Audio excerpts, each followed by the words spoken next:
Yeah, now it should be the sound. I'm sorry. All the time I forget to check out my mic because then I start the editing program, the mic disappears. Thank you, Swain, for telling. Hi, Ben. You're the first one to comment today. Graham, hi. Hi, guys. Hope you're doing great. Yeah, with the mic, it's always like Zolta Kinzikzi 5577. Hi. Edmontano, hi. Maybe it's not worse, borders don't exist, so Ukraine should give one. Ah, fuck you. Why should I, like, ban people right away? Not people, but bots. Today's topic? No topic. Just blah, blah, blah. Just chatting. The name of the video is just chatting of the stream. Vixmolon LO. Hi. Cool haircut is. Yeah. Finally today I made a haircut. Oh, greetings to Italy, David. Yeah. How are you doing, guys? Betsy, hi. I was filming today all the day, like those small videos. Hi, CRM vlogs. Mainly on the stress channel, like I posted 3 of the videos. But I feel like maybe it's not over. Yeah.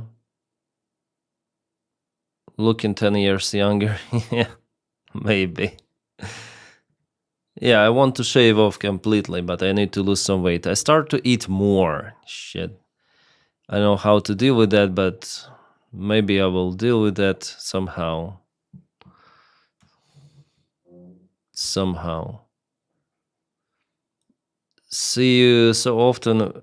We even know then you get a... Yes, Mark. Thanks, Ben.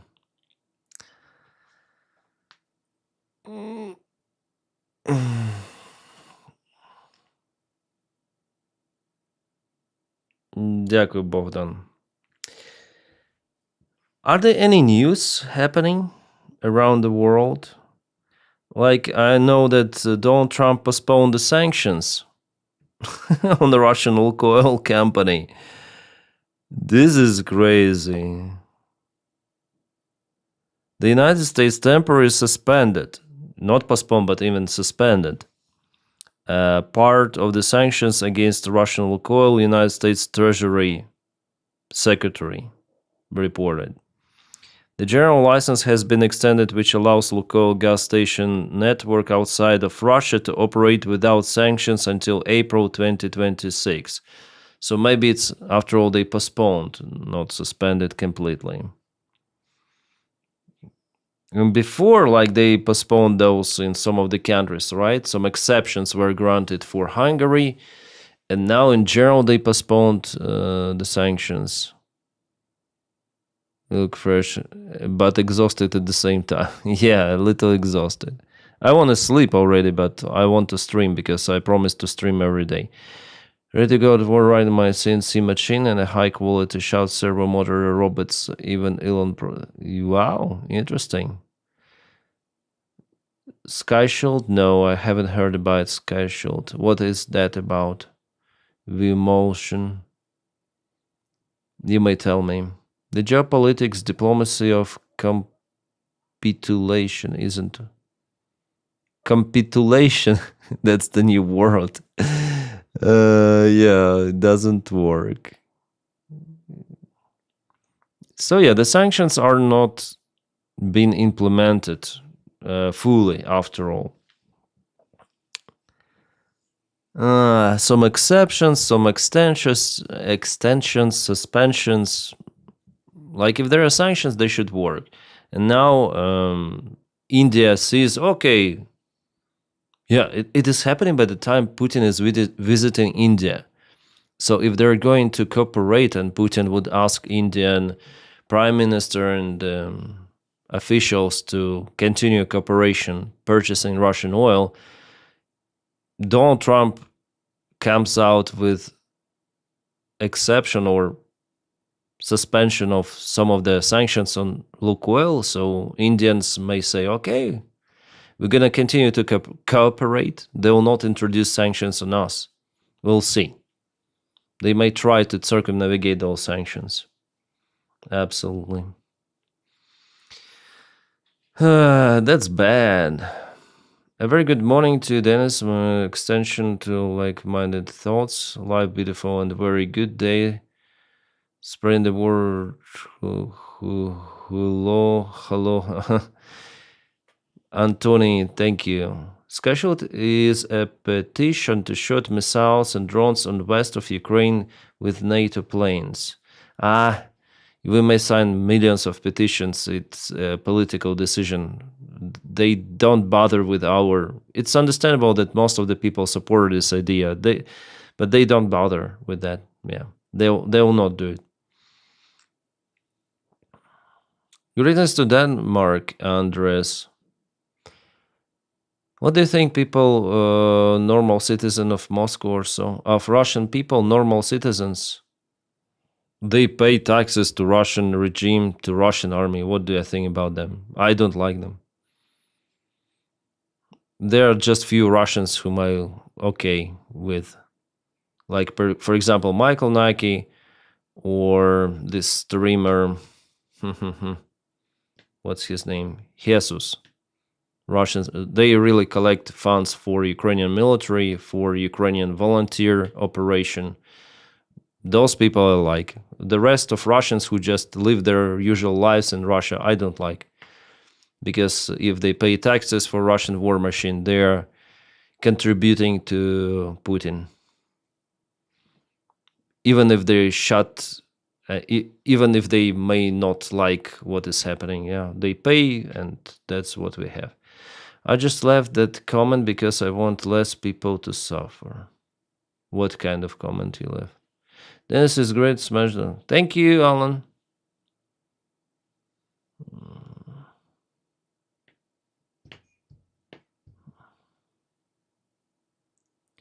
Konstantin. Yeah, Konstantin is nice. Yeah, maybe I'll make some sort of the podcast with him, I hope. His stream today came to my recommendations. But he was at the last minute of his stream, so I just checked out. But he is okay, and he also... You ban me, okay. You say nonsense, so I ban you. You say it again, I ban you again. This is great. Open mic night with 40 people around the world. Weekend is coming. I wish you a great weekend. Thumbs up. Thank you.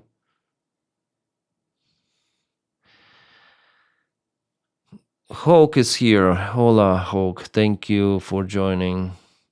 Konstantin seems like a good guy. Yeah, I think so. Do you have seen today's brutal drone video of 100 times Russian was cut? Yeah, I saw that. A very, very painful death. You see, in most of the cases, the death is not happening like straight away. Yeah.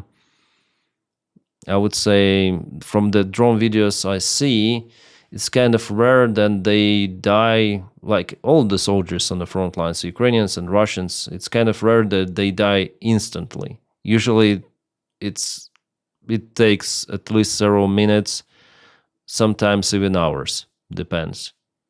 It is horrible. I think it happened in Zaporizhia direction, yeah? Montego.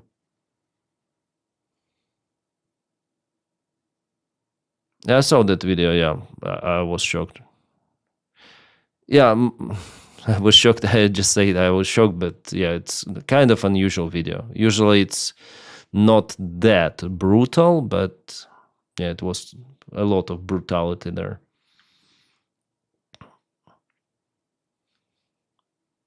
Especially then that Russian soldier, his leg was...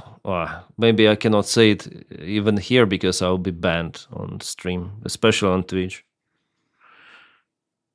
Yeah, it's better not to tell. Yeah, let's say he was fishing his leg. Oh shit.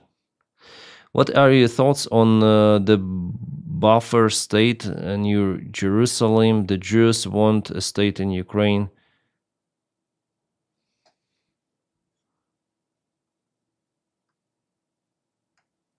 I think I should ban this piece of shit.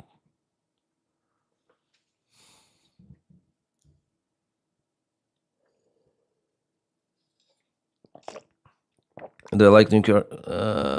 What? Last night, Mike AC flew over my town.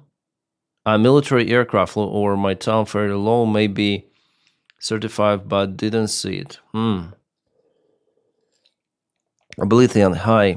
I recently saw your video about your experience with YouTube and Telegram. Very informative and helped me to understand why I was banned from comments a long time ago. Even then, all of my comments were pro-Ukraine. Yeah, Alan, there were some of the moderators, you know. There was one guy who started to ban everyone left and right. It's crazy. But now everyone is banned on Telegram. There is no comment section available, so I'm happy actually. I drunk drummer. So there will be no this internal escalation. No one will be sad because no comments. That's it. No comments. Yeah, I understand that my Telegram channel may die because of it, but who cares? It was too much for me with the comment section, with all of those bots and 7 degrees centigrade. Oh, hello, the MP. I think I gonna take syrup. I gonna take syrup, guys. We'll be right back in a minute.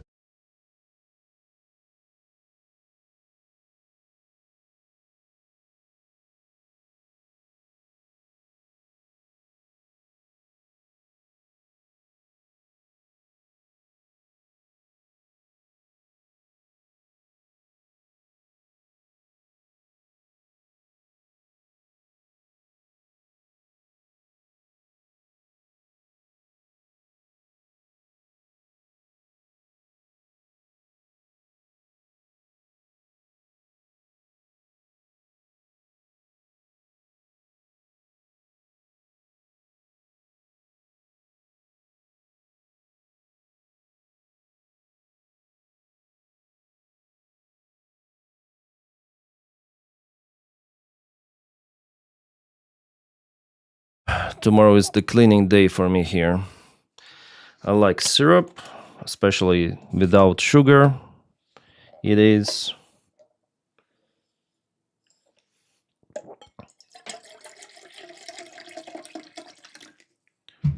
just to drink water. It's too boring.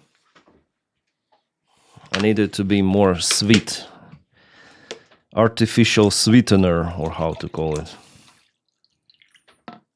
Yeah, should be nice. Last thing about scheduling. Oh, interesting. Yeah, I hope they will implement it, but something tells me that NATO will not do it. If they didn't do it, haven't done it yet. Let's tell like that. Everyone has the seasonal cold, Virginia. I don't know, guys. Did you feel sick this autumn? Usual sick season, yeah.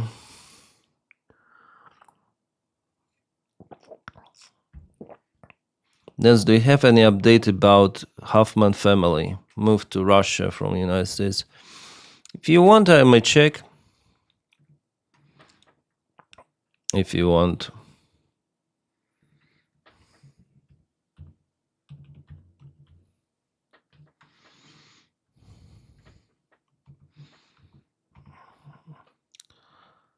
Uh, 4 months ago, that's the old one. New York Post wrote about them. Oh, big police changes in Ukraine. Here's what will.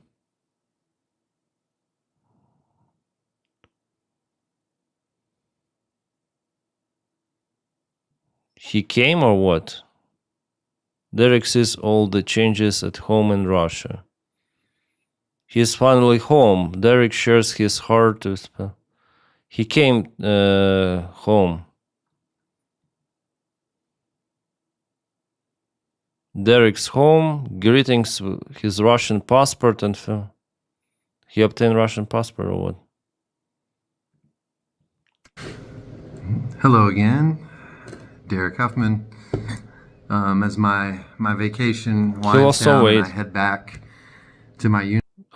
He's on vacation. To continue serving.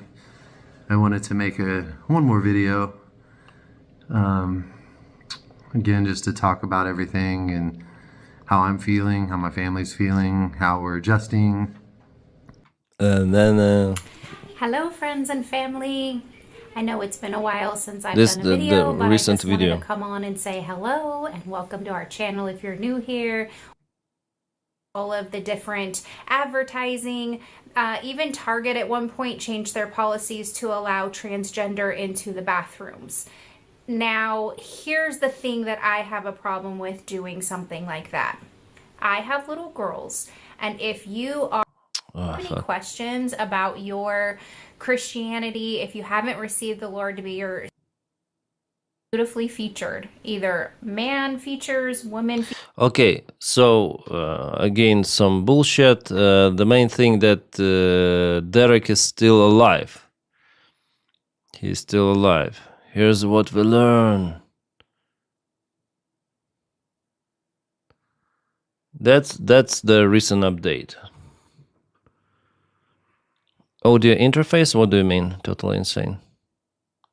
I don't have the audio interface. Well, I have it, but it's not connected now. Now it's purely direct connection via mic.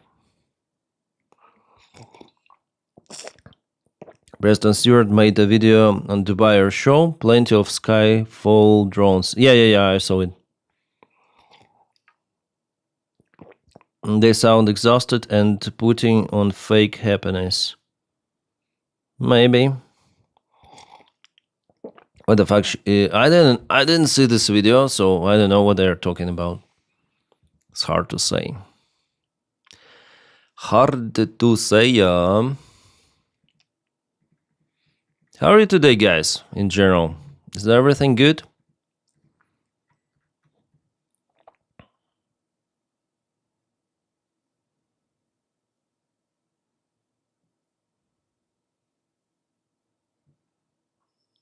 No, I've just ordered one now. Need microphone. What kind of interface do you use? What do you like to use? Or did you purchase?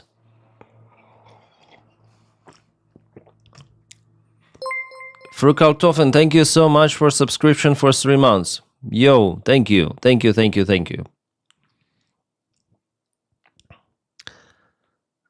Claire looking sharp. Thank you, Claire, for visiting live stream. Do you watch China show every Friday? No. I can recommend the DJI Mic Mini. Yeah, Hulk. That's actually from all of my microphones. Small microphones, and I use them a lot. My favorite is Insta360 mic. Standard one, radio mic, and DJI Mic Mini. I have DJI Mic 2, DJI Mic 3, DJI Mic Mini. I like how Mic Mini sounds from all of them, from DJI mics. I think it's the best microphone they made. DJI Mic 3, it's a crap, honestly. You should try it. What?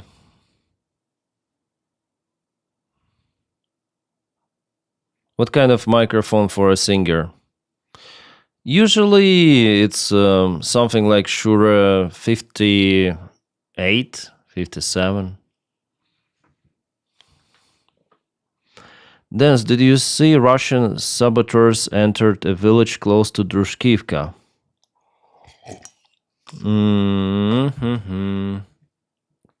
No.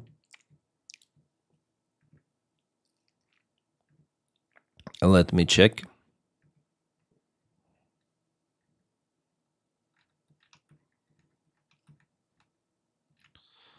To Drushkivka, I haven't seen it.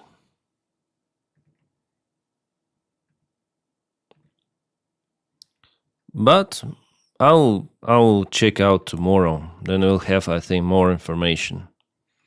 I saw the Brapilia, they entered the village, and later on they were kaputted. About Drushkivka, I haven't heard.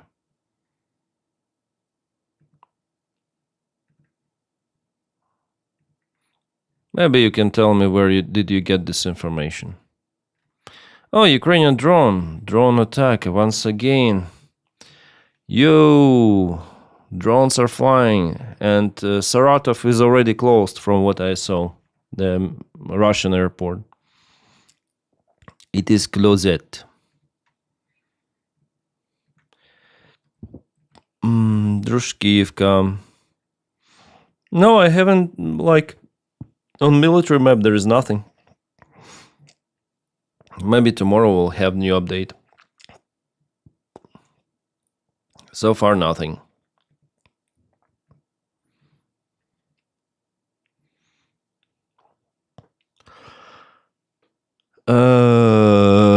I lost about $25,000 from Bitcoin going down. It's okay, like, no worries. It will go up later on. Damel, hi. Check out Goaties. Shura, I will look. Not Shura, Shura, like this. I have also Shura. It says Shura 58. It's the most popular singing microphone, and it's very cheap. As for the microphone. Surfer dress, I understand. The village was called Kulinova. Kulinova.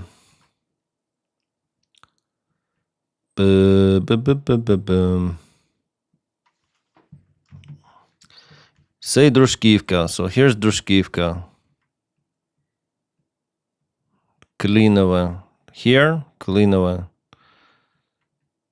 I'm not sure, like, this map doesn't give us any information, as well as, well, in Russian channels, let's check them. They do not specify. This channel, at least. Maybe Russian propaganda channels, we'll see. Cross direction. Liman.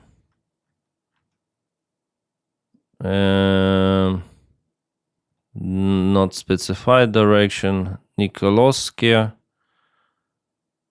And those are the older news. No, nothing. Nothing for now. Nothing for now. Why there is more delay on your YouTube stream than Twitch? It's normal. Twitch is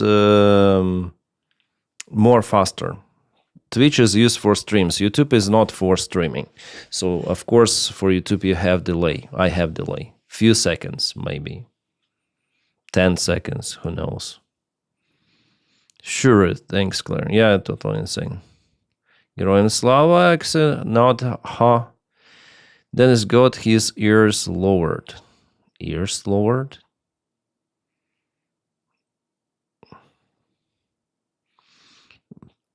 Why does China want Taiwan? I mean, it's just a tiny island. But they produce chips.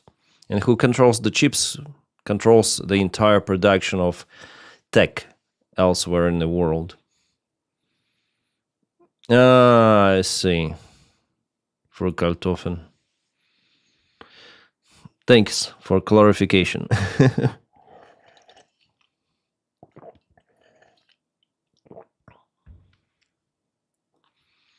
Thoughts on Sudan war? I'm not following Sudan war, but this analytic, this Michael 73, he has, I really like his analysis, and he has link 3, and here it's South America, Middle East, Somalia, Congo, Chad, Sudan. So we can zoom in and check out what is happening. What was here? Airport. Some of the fighting. Positions. Some of the... Like, as for Ukraine, he has updates from Sudan, but it is not as active as in Ukraine, of course. So clarifications, information is shared out there on X. X, Telegram, yeah. But I don't follow that. Taiwan makes a majority of chips processors. Yeah, Hawk. And after all, China wants to have its influence. Like, if it has Taiwan, I'm gonna show you. Not just chips, you know. It's about access to the waters.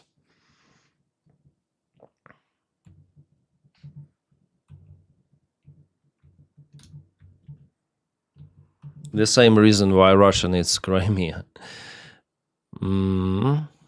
Just a moment, I will show you.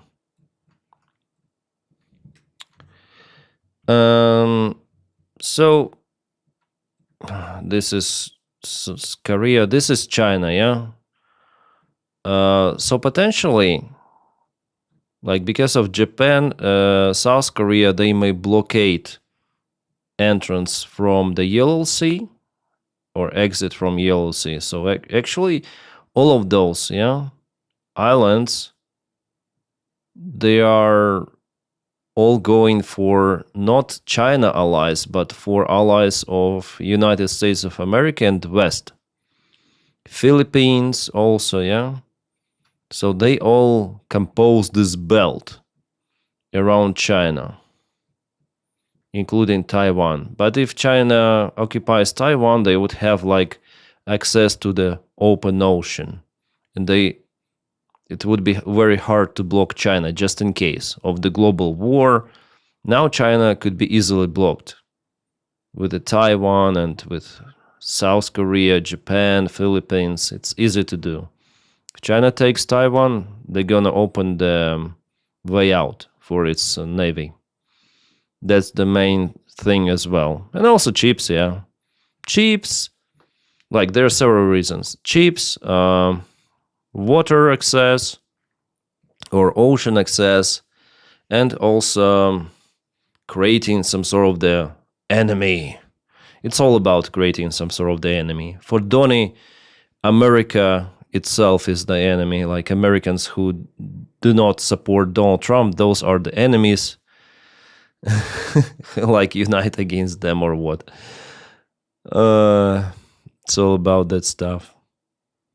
So to boost morale, yeah, of China's people, to unite against the external threat, let's start the war. Like Russia started the war against Japan at the beginning of the 20th century and lost it. As it started right now against Ukraine and honestly bogged down. Yeah, there are huge problems in Ukraine as well, and Ukrainian military command and Ukrainian government. But Russia, it's just fact.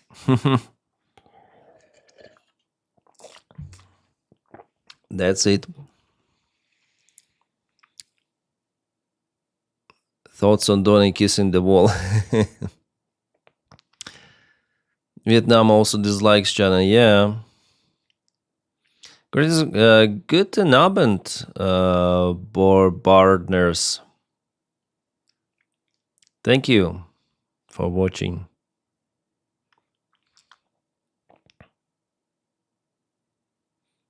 Then you come to the island, check the Chinese food, they are fairly unique. Yeah, Taiwan is nice. Taiwan is nice.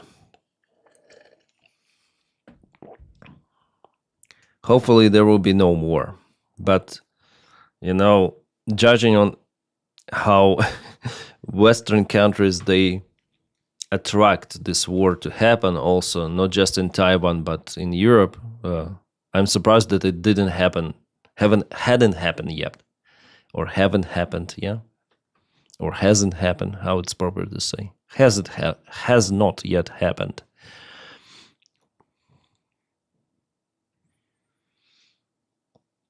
Then did you stream with Dmitry Antonov? I don't know, Betsy, if I gonna stream with Antonov. I do not communicate with him haven't communicated with him for ages. Any new on Buba, or how is him here?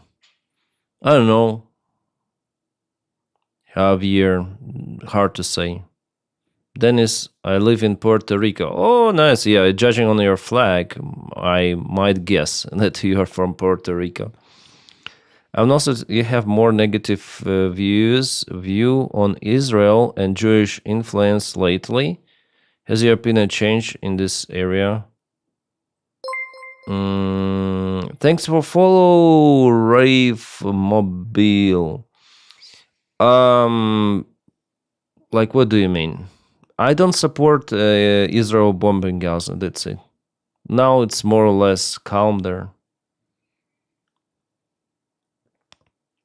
That's it. I don't support Hamas as well. I think I told about it on this show. Europe is still asleep. They wake up can be brutal. Yeah, I hope that there will be no big war. I just hope.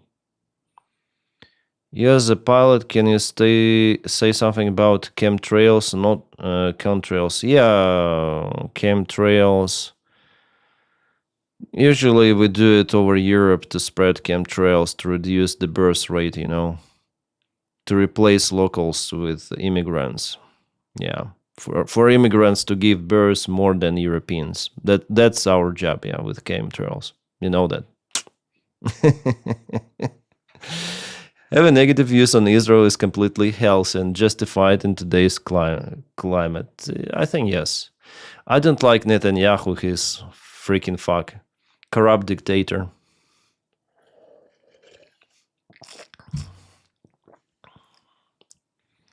Yeah.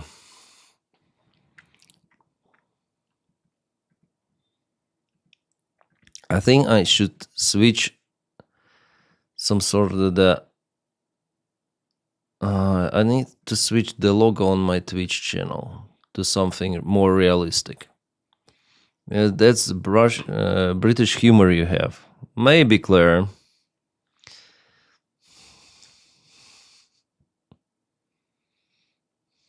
Taiwan is one of the most beautiful countries in the world, and there is no national parks, so it's very wild still. Oh. Yeah, as for the map, it's interesting. Mountains, nature is really looking nice. I don't like Israel's government. I also dislike my government. I think Israel has lots of the influence on the United States, decision making and so on. There are conspiracy theories that Epstein worked for Israel. Hard to prove, but he got lots of the friends from Israeli high rank, even commanders and Mossad, and yeah. I remember you pilots were blocking my sun as yes, we are blocking the sun for it not to give the light for everyone, for you to not to have sunburns probably. The government bashing is an international question. More videos on pilot blog. Yeah, I hope to film more. How bad does the United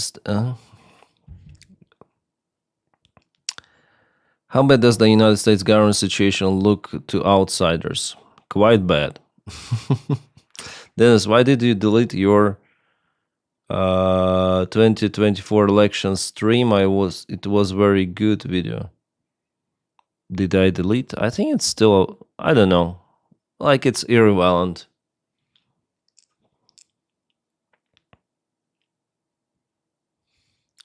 There is also split verbs in German beginning of the word and different of the sentence in the second part of the word. Which loves sarcasm humor. I think we have good humor here in UK. Also, it's really a rude humor as well. Yeah. Rude and naughty, or sometimes even pervert. I know that. I know. Denys needs a paramotor. Yeah, actually here it's forbidden to fly with paramotor, sadly. In the United States you can fly elsewhere, here no. Just over the airfield. Over the airfield it... Telegram chat is blocked. Yes, I know, Drunk Drummer. Yeah, I was a block of WoW. Oh, Shaim, thanks for support. Good evening to you too. Greetings to Romania. Awesome country. I need a microphone. Yes, you need a microphone. I suggest Shure SM58, I think it's called. Naughty humor. Denys, well, we have to have laugh. Life is difficult and stressful enough. Yeah, Claire. Why does Ukraine not lower the age to enlist the army? Because there are not many people at that age to enlist. And in that case, the younger generation could be wasted and the entire population with it.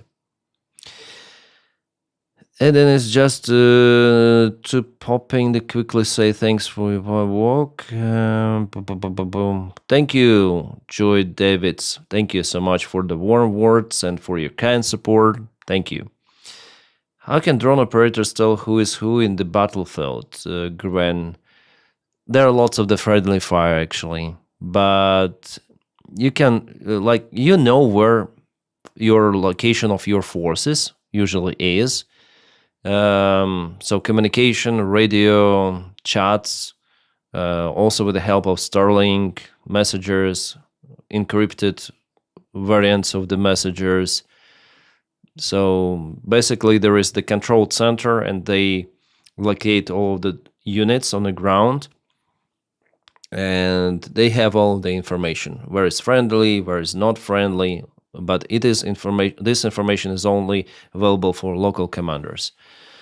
Yeah, so surveillance drones flying, checking out, but there is also, as I said to you, the cases of friendly fire, unfortunately.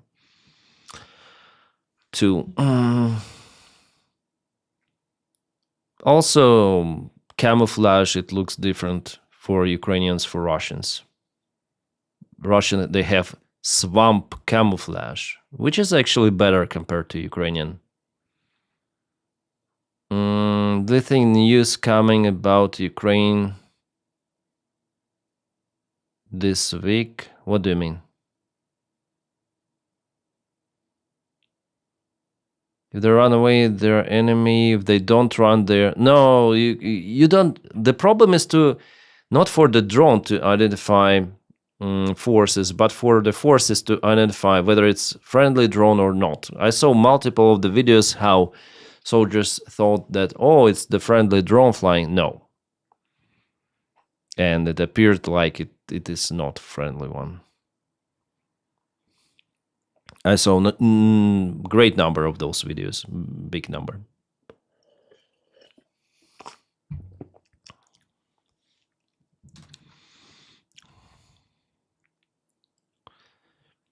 Yeah, the United States Treasury temporarily eased sanctions on Russian oil giant Lukoil, extending a license that allows its overseas gas stations to operate without restrictions till April.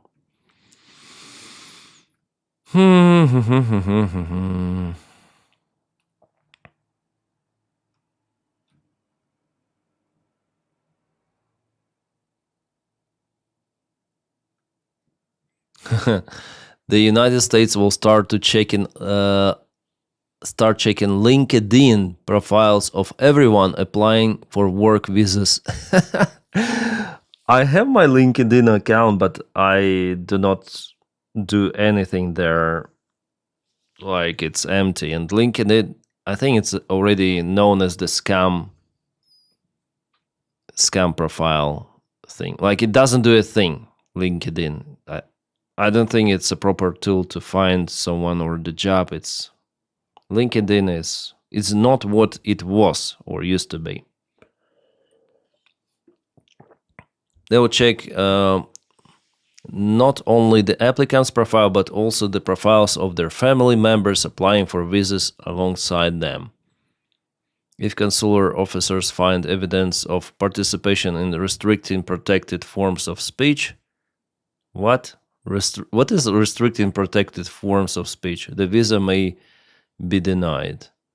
I think it's usual that they check all of the social media available. I wonder if they go to my YouTube channel, like if, for example, I apply for American visa, and they would check my videos about Trump. Like, I remember I made the thumbnail, big letters, idiot, big red letters, idiot. I think it was this spring I filmed this video. And immediately like 3,000 people unsubscribed from me. 3,000. It was the biggest unsubscription from my channel, but I don't care. Like, it's okay that they unsubscribe. There is a little glory in dying for your country, much more you may.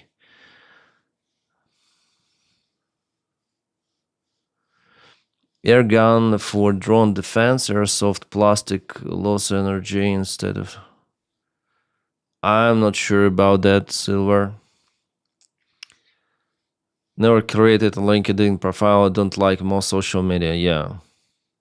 If Lukashenko loses elections in Belarus, what impact do you think this will have on Ukraine? David, what tells that Lukashenko may lose elections? I think it's not possible for him to lose.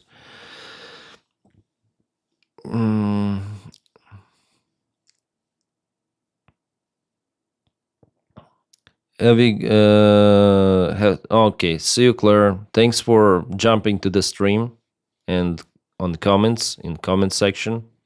Thank you.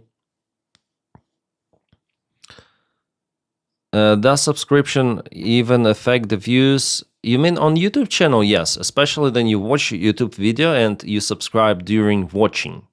That really boosts promoting the video elsewhere. So likes, subscriptions, sometimes comment, but comments I would say not that much compared to subscriptions and likes.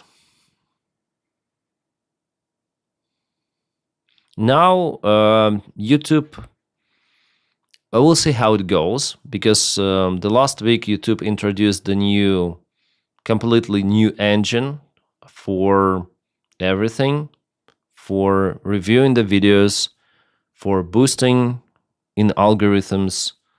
Like, everything is new, and they use the artificial intelligence for that. Gemini, this Google thing.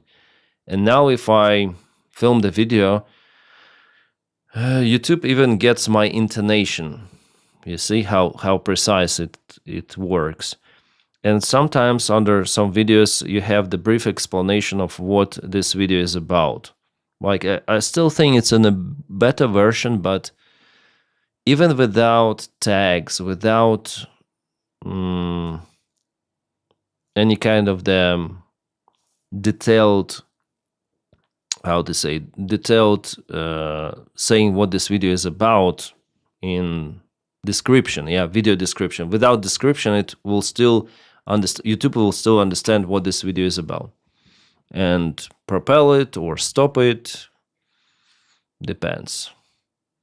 So for this first question again, but Ukraine often attacks Russian bases in Crimea. I'm surprised that Russia still has military infrastructure there. Do you know how much? Marcus, they have lots of the bases there.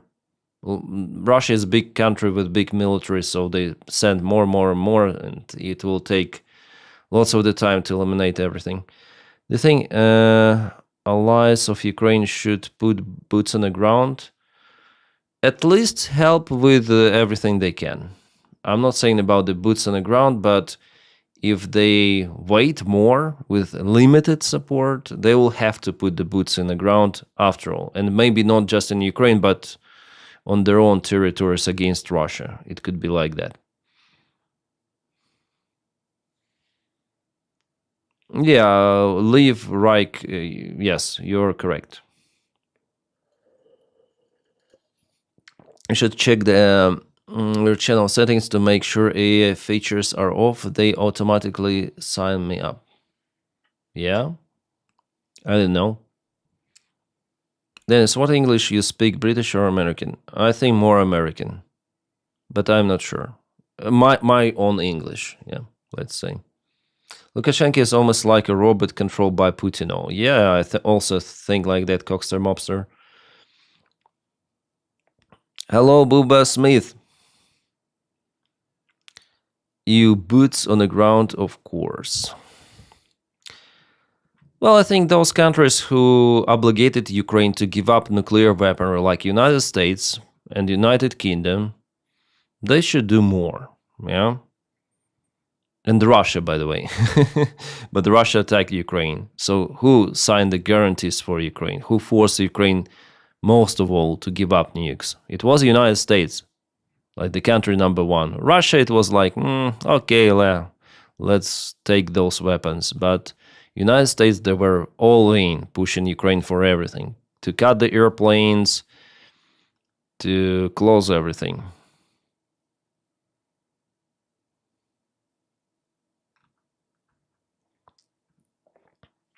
Yeah, one more. I should follow this one. Yeah, no, I found it. Usually here we have the data. Russian Marines attacked near Pokrovsk. Result, they have lost 3 tanks and 8 infantry fighting vehicles. Ooh.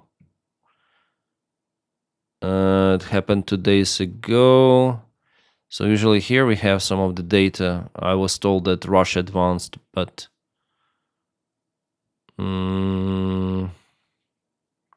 reinforcing the area east of Pokrovsk with yet another regiment. Okay. I need to analyze it and read it later on.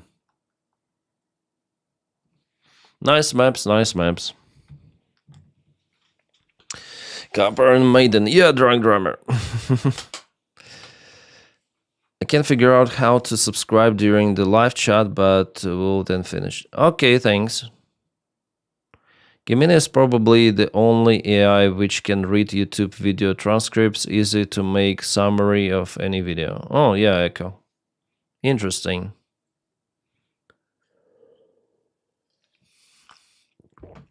That's interesting. Today it was the short video of mine on the main channel, but now it's okay. Budapest Mayor wasn't some small, insignificant promise. The United States has failed Ukraine completely. No country should ever trust promises ever again. Yeah, of course. Now it's evident for everyone that the only protection possible is not even NATO. Those are nuclear missiles. It's better to have ICBMs. With nuclear warheads. That is the only possible variant to protect. Only one. Which is more dangerous, of course. Because there will be more countries who would like to obtain nukes. And the more countries having nukes creates more instability, of course.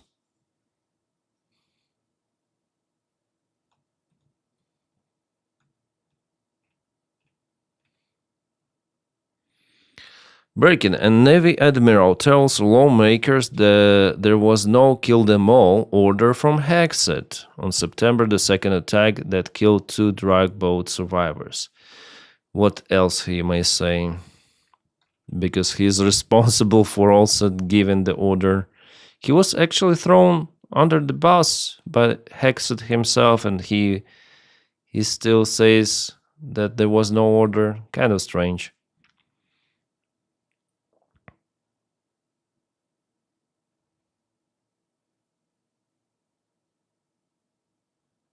Yeah, today I filmed a video about Hexet's downfall. Everyone is calling him to step down, like all the influencers, also from Republican side. Some of them. But no, Donny tries to keep Hexet as far as he can, but it's the stupid idea. Finnish president warns Europe that the United States likely talked with Russia while negotiating with Ukraine. The discussion reflected growing concern in European capitals over Washington's posture as the latest peace push moves forward. Moves forward where? Australia is considering a plan that would send its retired fleet of Eurocopter Tiger attack helicopters to Ukraine. Ukraine had previously expressed interest in acquiring 22 Tiger helicopters, a type already operated by Germany, France, and Spain. Yeah, I saw it in operation, by the way, here in the local air show.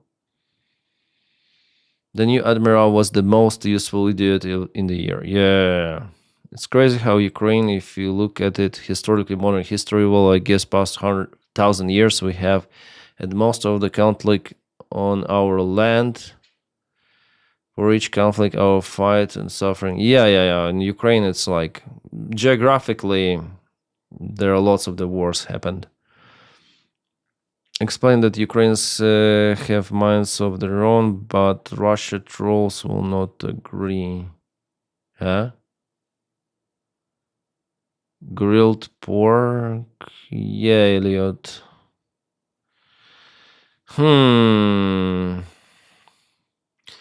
United Kingdom and Norway are forming joint fleet to track Russian submarines in the North Atlantic. The move aims to protect undersea cables, which British officials say face an increasing threat from Moscow. According to the United Kingdom Ministry of Defense, the number of Russian vessels spotted in British waters has risen by 30% over the past 2 years. The NATO allies will deploy a fleet of the British-built Type 26 frigates. Britain relies heavily on undersea cables for data transmission, and key oil and gas pipelines also link the United Kingdom with neighboring North Sea countries like Norway.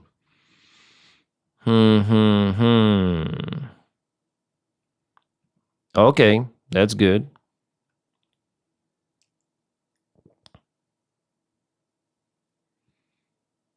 Okay, are doing a lot. I was following orders, didn't work. Yeah, since 40s, yeah, I agree with you.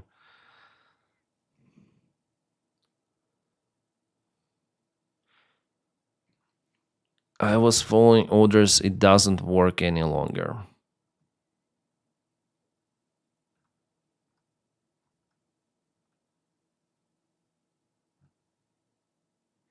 European Union is finally blacklisting Russia for money laundering, yeah, after so much time. This is crazy. Today I saw one of the videos and it was really interesting. Oh, Callan Robertson published some of the video.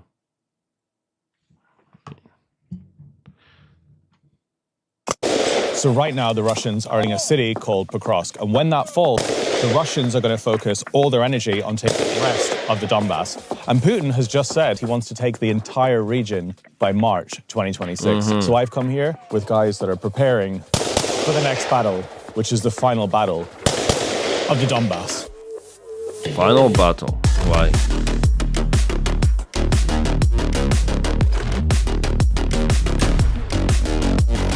That pistol is probably for deploying the nets, yeah? To capture drones. So that's what I was telling you, like how drone operators, they know that it's enemy, not the friendly forces. Basically, lots of the surveillance drones are flying and they give picture live of the presence of enemy and friendly forces out there.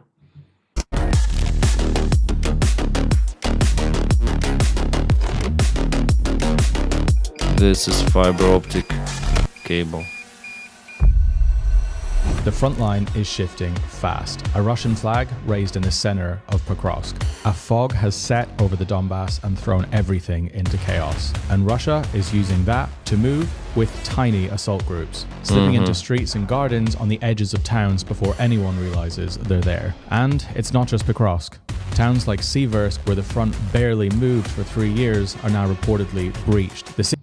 Russia advanced to Siversk. They haven't yet occupied Siversk, but here is also the movement. Also, they moved to Liman. They cut supplies, and arc raiders sound beep, beep, beep. Yeah.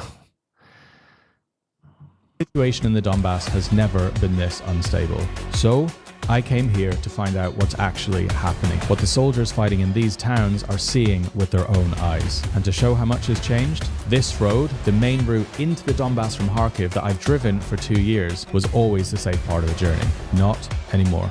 Cars are burning on the roads. Yeah, there are reports about Kharkiv to Slavyansk road. Yeah, this connection has been not cut, but under strikes.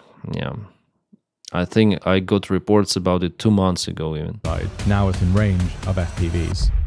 And that is where our journey begins. Nice movie, I guess. It was posted a few minutes ago. I promised Kalen to have a podcast with him. I hope this week or the next week. Yeah, I hope to have him on my podcast.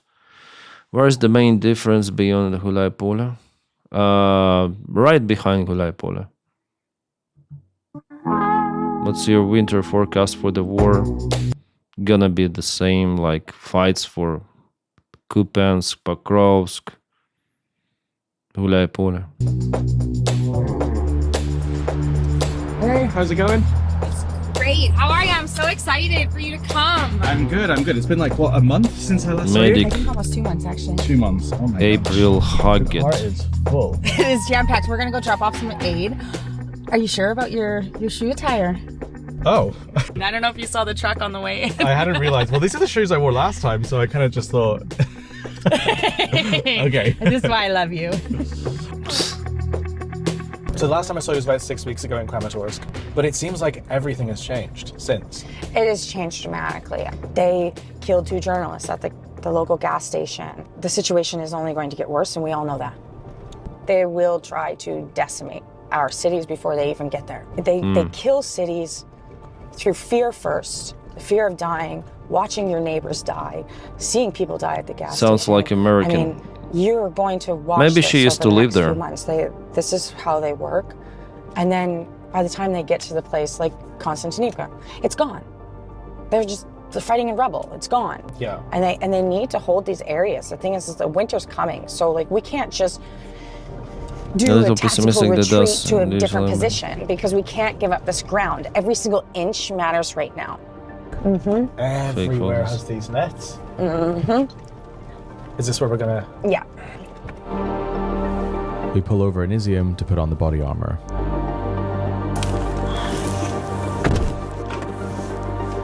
Really, OAM is pro-Russian fucker. Fuck him. Okay, here we go.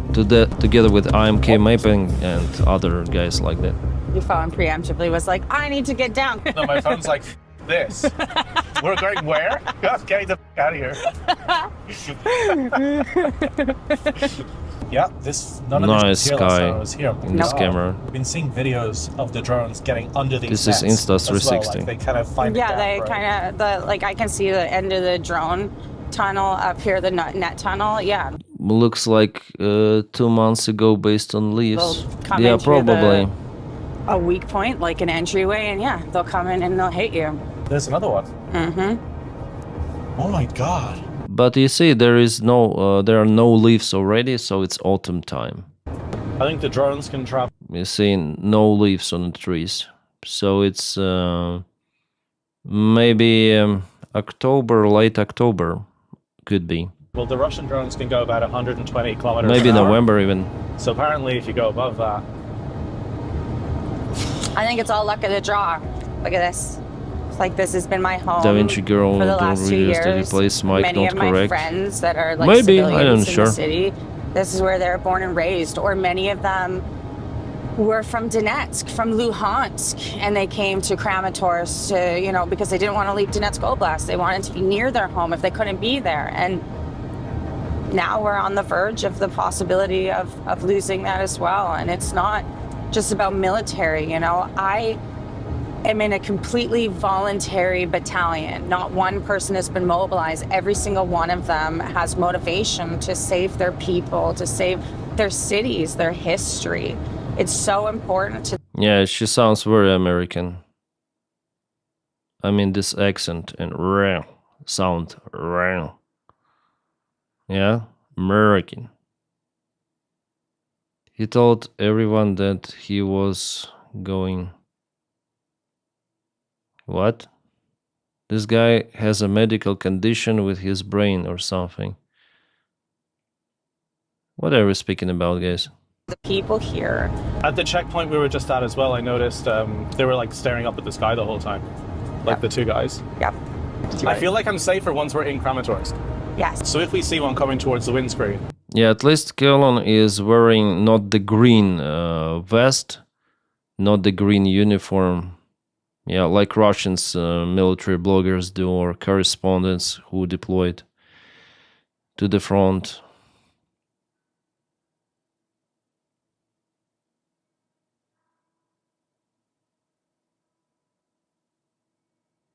Is it possible to make outdoor videos with additional people?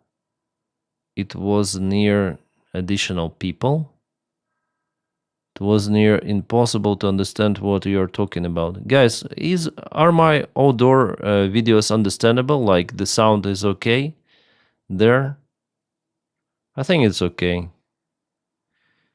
Is there a chance for a big Zaporizhia city to fall in this war? Yes. In maybe 2 years. What is the best thing to do? Is it to try and slow down and jump out? Is it to like put your head? Like what? I would put your head down, absolutely. You don't want it to blow up in your face. Look at this up here. Look it. Look it. It's a rifle. I understand, man. Yeah. Sound is good. Yeah, I also think sound is good. And finally make it into Kramatorsk. All right. Well, we're out of the shit. We made it. Goodness. That was... But we can take off our protective gear now and finally listen to some music. I think she used to live in America. I think she used to live, yeah? Thank you, Kim.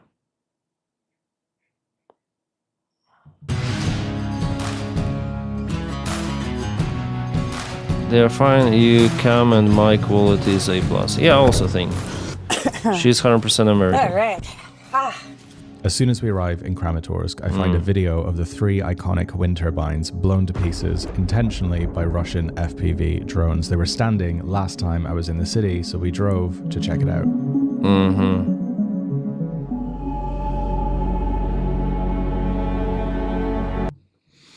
Yeah, it's sad. So they hit even renewable energy infrastructure. Yeah. What the camera he's using? Is it red cam? It's it's for sure not Sony. It's some sort of the... Yeah, I think it's red.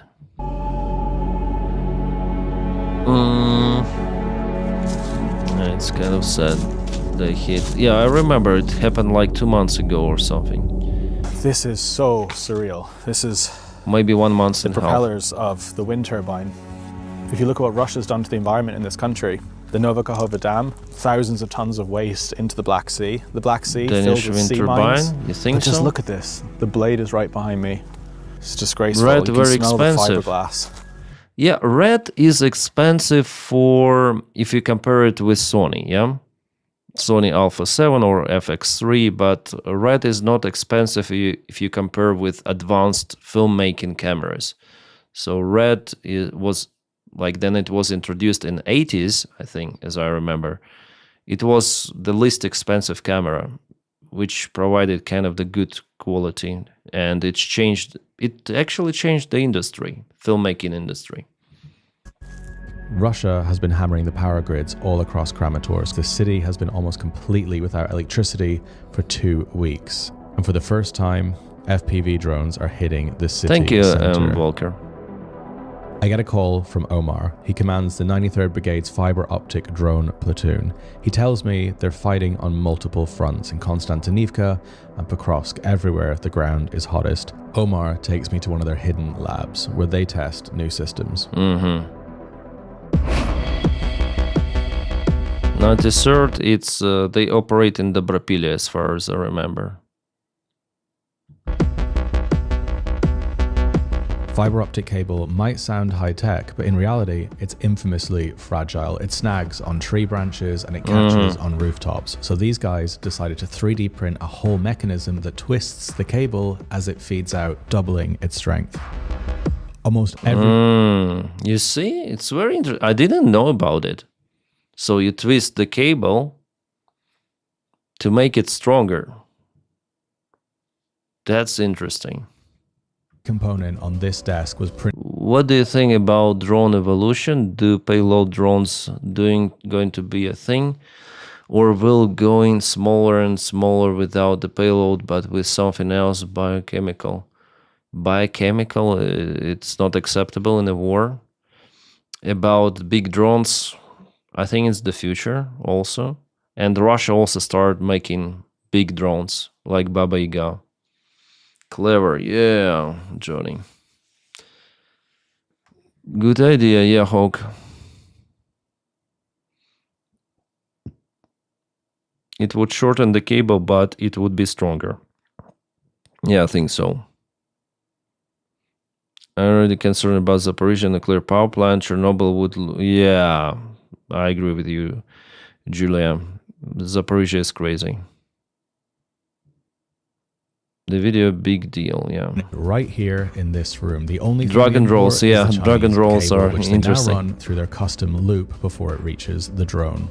Omar leads me downstairs to show me weapons that were never meant to fly. Old RPG warheads, mortar rounds, and tank shell fragments. Normally, these would be fired from a shoulder or dropped in a tube.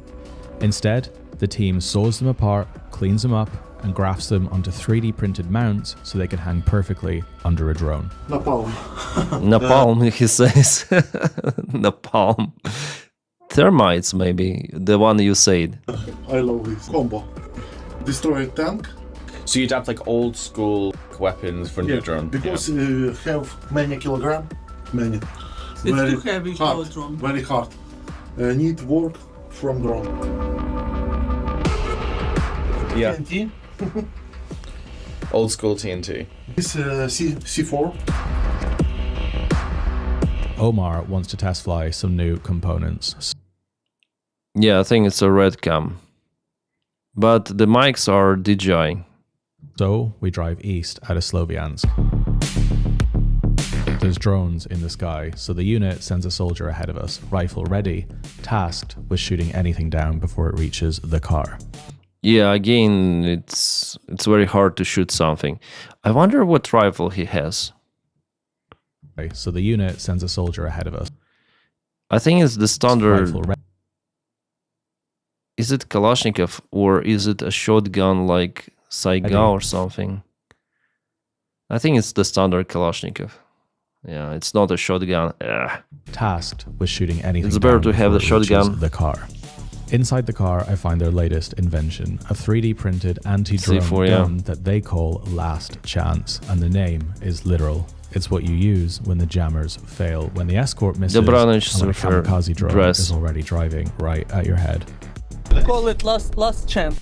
Shotgun is best for small drones, yeah. We arrive at the field. Napalm, yeah, they have napalm. It seems reasonable that twist gives extra time for spool. Yeah. That's. It looks like we are. I think. Really? Bakhmut. Bakhmut this way? Yeah. Okay.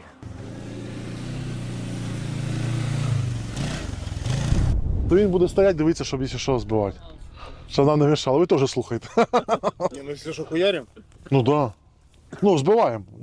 Тікати нема смисла. Мы ж любим сбивать. They're launching the drone. What is the situation in the Donbass, you see? У нас співвідношення сил 1 до 10, так? They outnumber us 10-1, but we are still standing. Jeez. Вони кидають всіх, навіть цих безпритульних забирають з вулиці і відправляють на фронт. Ми, знаєш, аналогія Lord of the Rings, Властелін колець, от реально. Нас мало, але ми the best. Воюємо проти Орди, реально. Потрібно розуміти, що Росія не зупиниться тільки на Україні. Yeah, I also think like that Russia will not stop in Ukraine only. Kellen is awesome. Yeah, I also think like that. Like, I'm sure about it.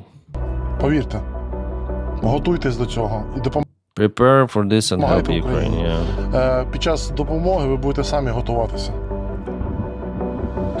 Wise words. I wonder what filters he put on this camera. Like, it's so much overexposure. Everything is so white, but the picture, it has its own soul, and I wonder how the video, like, so far it's not positive, it's not negative, like it has its own vibe. I mean, yeah, John 8-10-1, it's crazy. There are some of the specific spots like Pokrovsk where Russia outnumbers Ukraine quite a lot. We get a phone call inviting us to the newly built command center, deep underground, almost impossible to access. To reach it, you got to drive through Druzhkivka, the fallback city after Konstantinivka. It's hit by FPV drones every single day, and civilians are being evacuated non-stop. Russian saboteurs are reported inside the city, so you have to drive fast and only between the narrow curfew from 11 a.m. to 3 p.m. We briefly stop in the center. A fresh FPV strike has torn a crater straight through the main square. 8 weeks ago, this local market was still standing. Now it's gone, flattened by a fab. Yeah, it's really interesting filming. Kalen, who goes to closer to the front lines. Yeah, it's real life journalism. I really respect that stuff. Dylan also made a very nice video. I try to propel it as much as I can using my channel. I think Dylan Burns really did the masterpiece. Well, yeah. I think for Dylan it was very risky. Denys thinking about another purchase. No. Like, the next purchase, I will think about it. Maybe DJI Pocket 4. I will see. I will not purchase it right away. Just want to check out the specs of the camera. Messages for help are sprayed on the walls across the city. Mr. Trump, save Donbass from Putin. Come on. Oh. We get back in the car and head for the command center. It used to be in Konstantinivka, but that city is now besieged, so the whole operation has been moved back, rebuilt from scratch, and only recently gone online. From here, commanders watch everything. Russian drone feeds, intercepted signals, live data streaming into the Delta system. It's one of the most important nerve centers on this front, buried deep underground. Yeah, the command center. 2,000 meters to Avdiivka is sensational, yeah. Dylan's documentary was very good, yeah.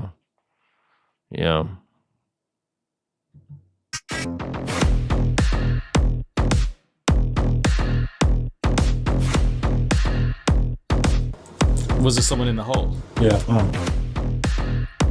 Oh. Our anti-drone system is... You see, the drone was shut down by electronic warfare. Lost the signal. Activated and the enemy drones fall down. It's an enemy drone. I asked Igor, the commander, what's going to happen next. How have things changed in the last few weeks in this whole area? Ні, ну, не тільки ж Покровськ, вони ж намагались на Добропілля прорватися також, що не вийшло. І зараз трохи натиски їх збавились, або, ну, у нас. Тому що частину на Покровськ перекинули, підселять. Ну і, можливо, теж щось перегруповується. Do you think Kramatorsk will fall? Yeah, eventually everything will fall. I mean, in Donetsk region, eventually. And yeah, Russia will go forward. Yeah, That's what will happen. But maybe 2 years for that and hundreds of thousands of Russian losses. Ці движення з Покровська, ближче сюди, к Дружковці, Константинівці взяти, щоб зустрітися з тими, що з Лимана Славянськ обходять. Вони ж так і не зустрілись, і цей прорив на Доброполя не пройшов, то вони звузити не змогли. А так не змінилось, як стояли, як зайшли, стояли, так уже і стоїмо. Putin said 2 days ago that he wants to take the whole of the Donbass by February 2026. What do you react when you hear statements like that? It won't happen. It will happen. Like, Russia will occupy Kramatorsk. It's just a matter of time. We see determination. We see that no peace deal is working. Like, it's just... it may not happen only because of the Black Swan. That's it. If everything continues as it is, it will happen. It's evident. Just maybe in 2 years again. And Russia, it bleeds out with that time. Like, they may take Kramatorsk, Slavyansk in a couple of years, but with every year, Russia is not getting stronger. That's the point. Ні, ну, терміни встановлюються ж, опять же, як з цією війною, тут не угадаєш, скільки ще воно буде. From what these guys have said and what they showed me on the screens, the front here is stable. Druzhkivka is holding. The only Russian gains are in the areas they've already broken through, and that's nowhere near this city. Before I head out, they make me a bowl of borscht, something I've seen in almost every Ukrainian unit. And then they tell me about the Russian saboteurs slipping into the city and the single secret word that exposes them instantly. They can't say word Polyanitsa. It's a mean Ukrainian circle breed. Поляниця, полуниця, Укрзалізниця. When the war is started, everyone can, with this word, know who you are. Really? People here getting muted for absolutely no reason. What do you mean?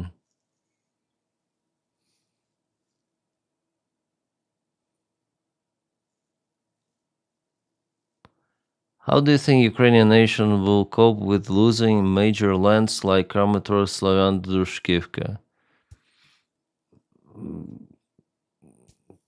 How can Ukrainian nation, like how it cope with losing other cities like Avdiivka, what else? Bakhmut, yeah? How did Ukraine cope with Russian attack? Continue, that's it. Like what choice Ukraine has? Like, what do you propose? Give up or fight? What do you like? Give up or fight? Like, I cannot tell because I'm not fighting. Little Ukrainian secret. Same. Полуниця. Polyanitsa. No. No. Oh my god. On our way out of Druzhkivka, we get invited to meet Alexander. He once commanded a T-64 tank and survived FPV strikes while fighting across the Pokrovsk sector. So, he knows every ridge and tree line in the landscape. And now, he leads the drone unit inside the 93rd Brigade's tank battalion, which means he's got one of the clearest views of what's happening on the ground right now in Pokrovsk. Oh, it's a map. Вважаю міцного. Very beautiful boots. Thank you. Yeah, For this weather, amazing. It's professional. So what do you think is happening in Pokrovsk right now as we're speaking? Like, Our forces currently destroyed one of the flanks of the Russian offensive, small groups of infantry, and trying to infiltrate to the city. But in the city, we have number of positions, and they are all mixed. I mean, Russian positions and our positions, they are all mixed, in different houses, in different... I think if they're speaking about Pokrovsk, it is the similar situation right now in the northern area.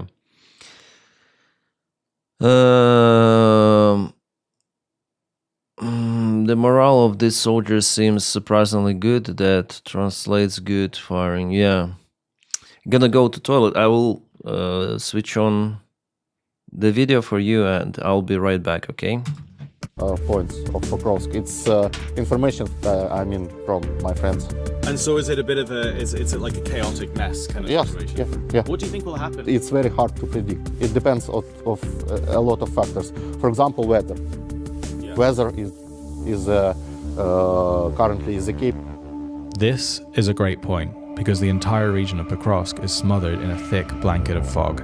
And that changes everything, especially in a war normally watched above by thousands of drones, which are suddenly reduced to a few meters of visibility. The eyes that usually map every movement are blinded, and the battlefield dissolves into confusion. And in that kind of weather, chaos becomes cover.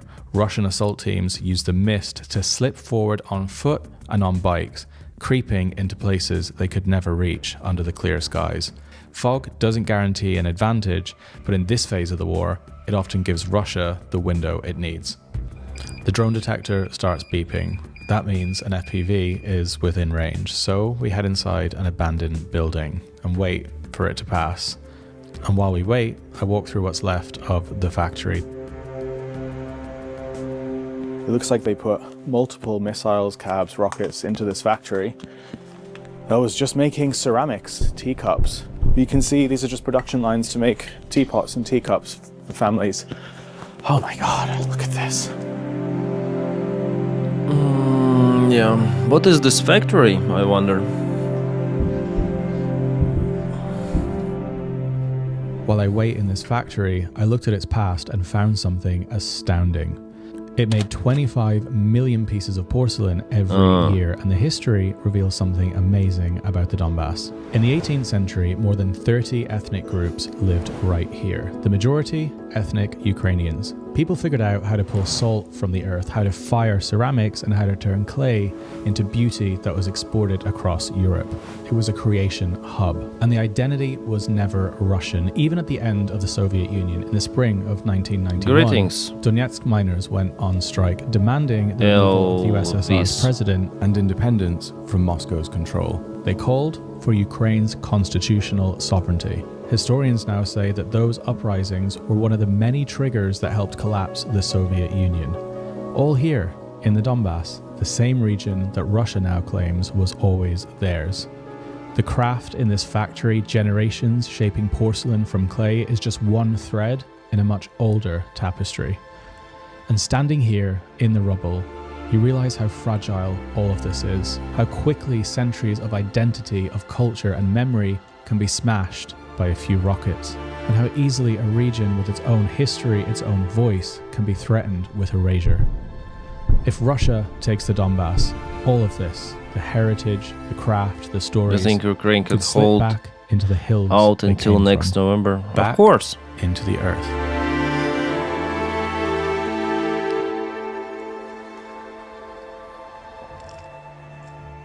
The drone detector finally goes quiet and it's safe to head out.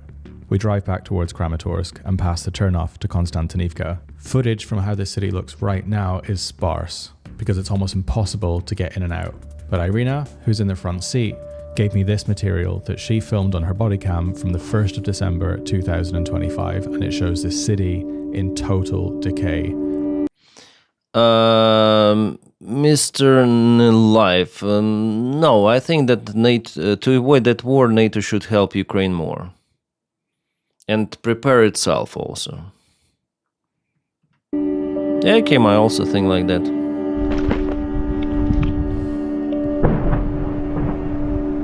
Ну что, можем туда пройти? Я не сильно хочу потом.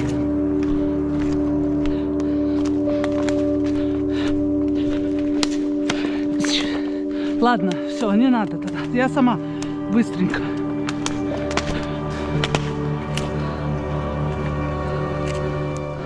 She's breathing heavily because there's drones in the sky, and almost anyone outside gets hit. This is Konstantinivka, from what I understand. Russians already breached this town.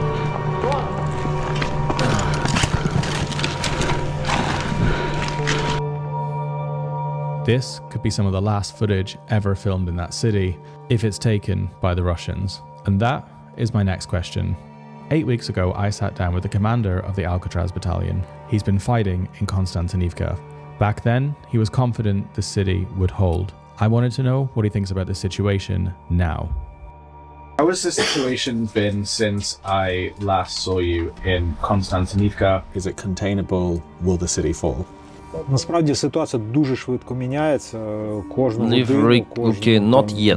півдня воно досить динамічне. Там і такі ситуації по-різному бувають. Тобто ми всі знаємо, що в кількісному показнику вони нас вони воюють ми якістю. Тому на даний час сказати важко. Usually I don't think it's possible.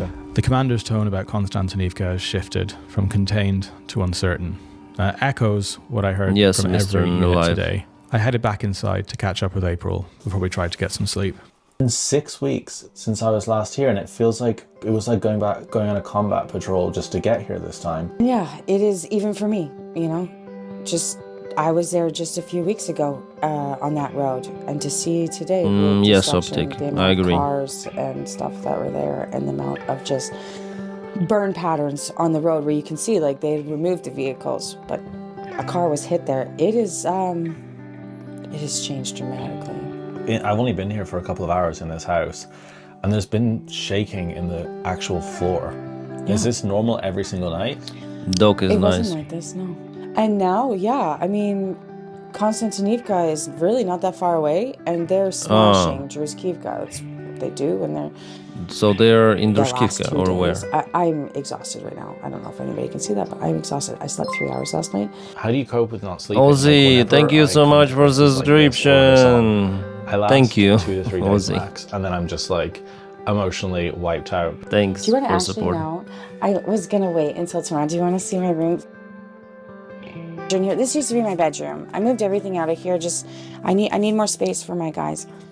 This is what I do. I do it. Is she American or she is Ukrainian American? Socks for my guys. These are like more summery. I'm gonna get rid of a bunch of them. There's underwear. There's winter socks. There's Band-Aids, gauze, all of the things for IFAX. Do it until I'm absolutely exhausted, and when I hit that bed. By evacuation point, it's a lifeline for civilians from towns like Konstantinivka where the fighting is now so close. That maybe USA changed something over. USA will not change under Trump. In their own front gardens. Yet, still hundreds remain, and I wanted to understand why people hold on when everything around them is still falling apart.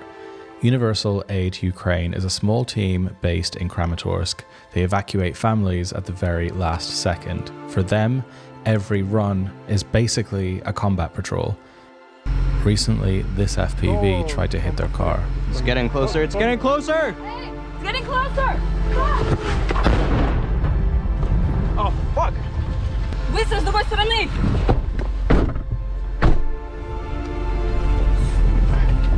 Yeah, I think it's too risky to jump in the car under drone attack. It's better to leave the car. In this one car.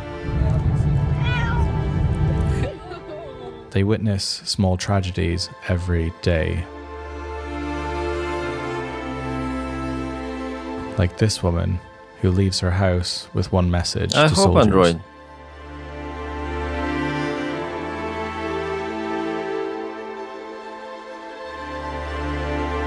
British Columbia?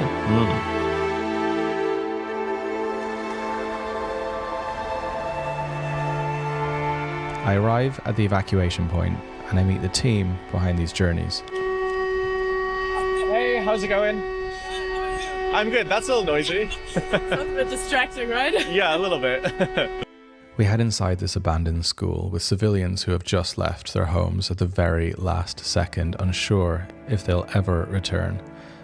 A young couple from a town south of Druskivka tell me why they've decided to go and what it means to walk away from everything familiar.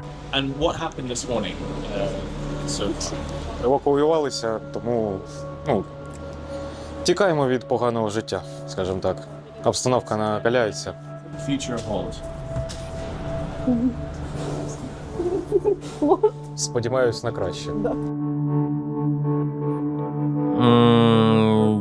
Maybe Trump's negotiation will never stall fold. They'll continue to come out with this nonsense again and again. It's never-ending circle. hope one day to return? Так. Сподіваюсь. Прочитання реально ходить. Joshua, Europe doesn't have enough weapons, unfortunately. Are heading to the main military production is in USA. But for so many others in this room, the future is uncertain. No relatives waiting on the other end, no idea where they'll sleep next week. Only the knowledge that staying meant dying.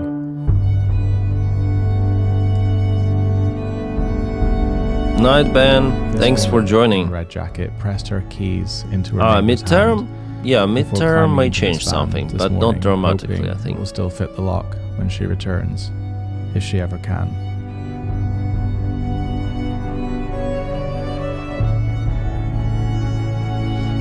I think Vitkov.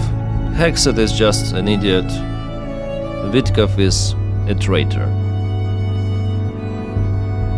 This is the reality for civilians in Ukraine every single day.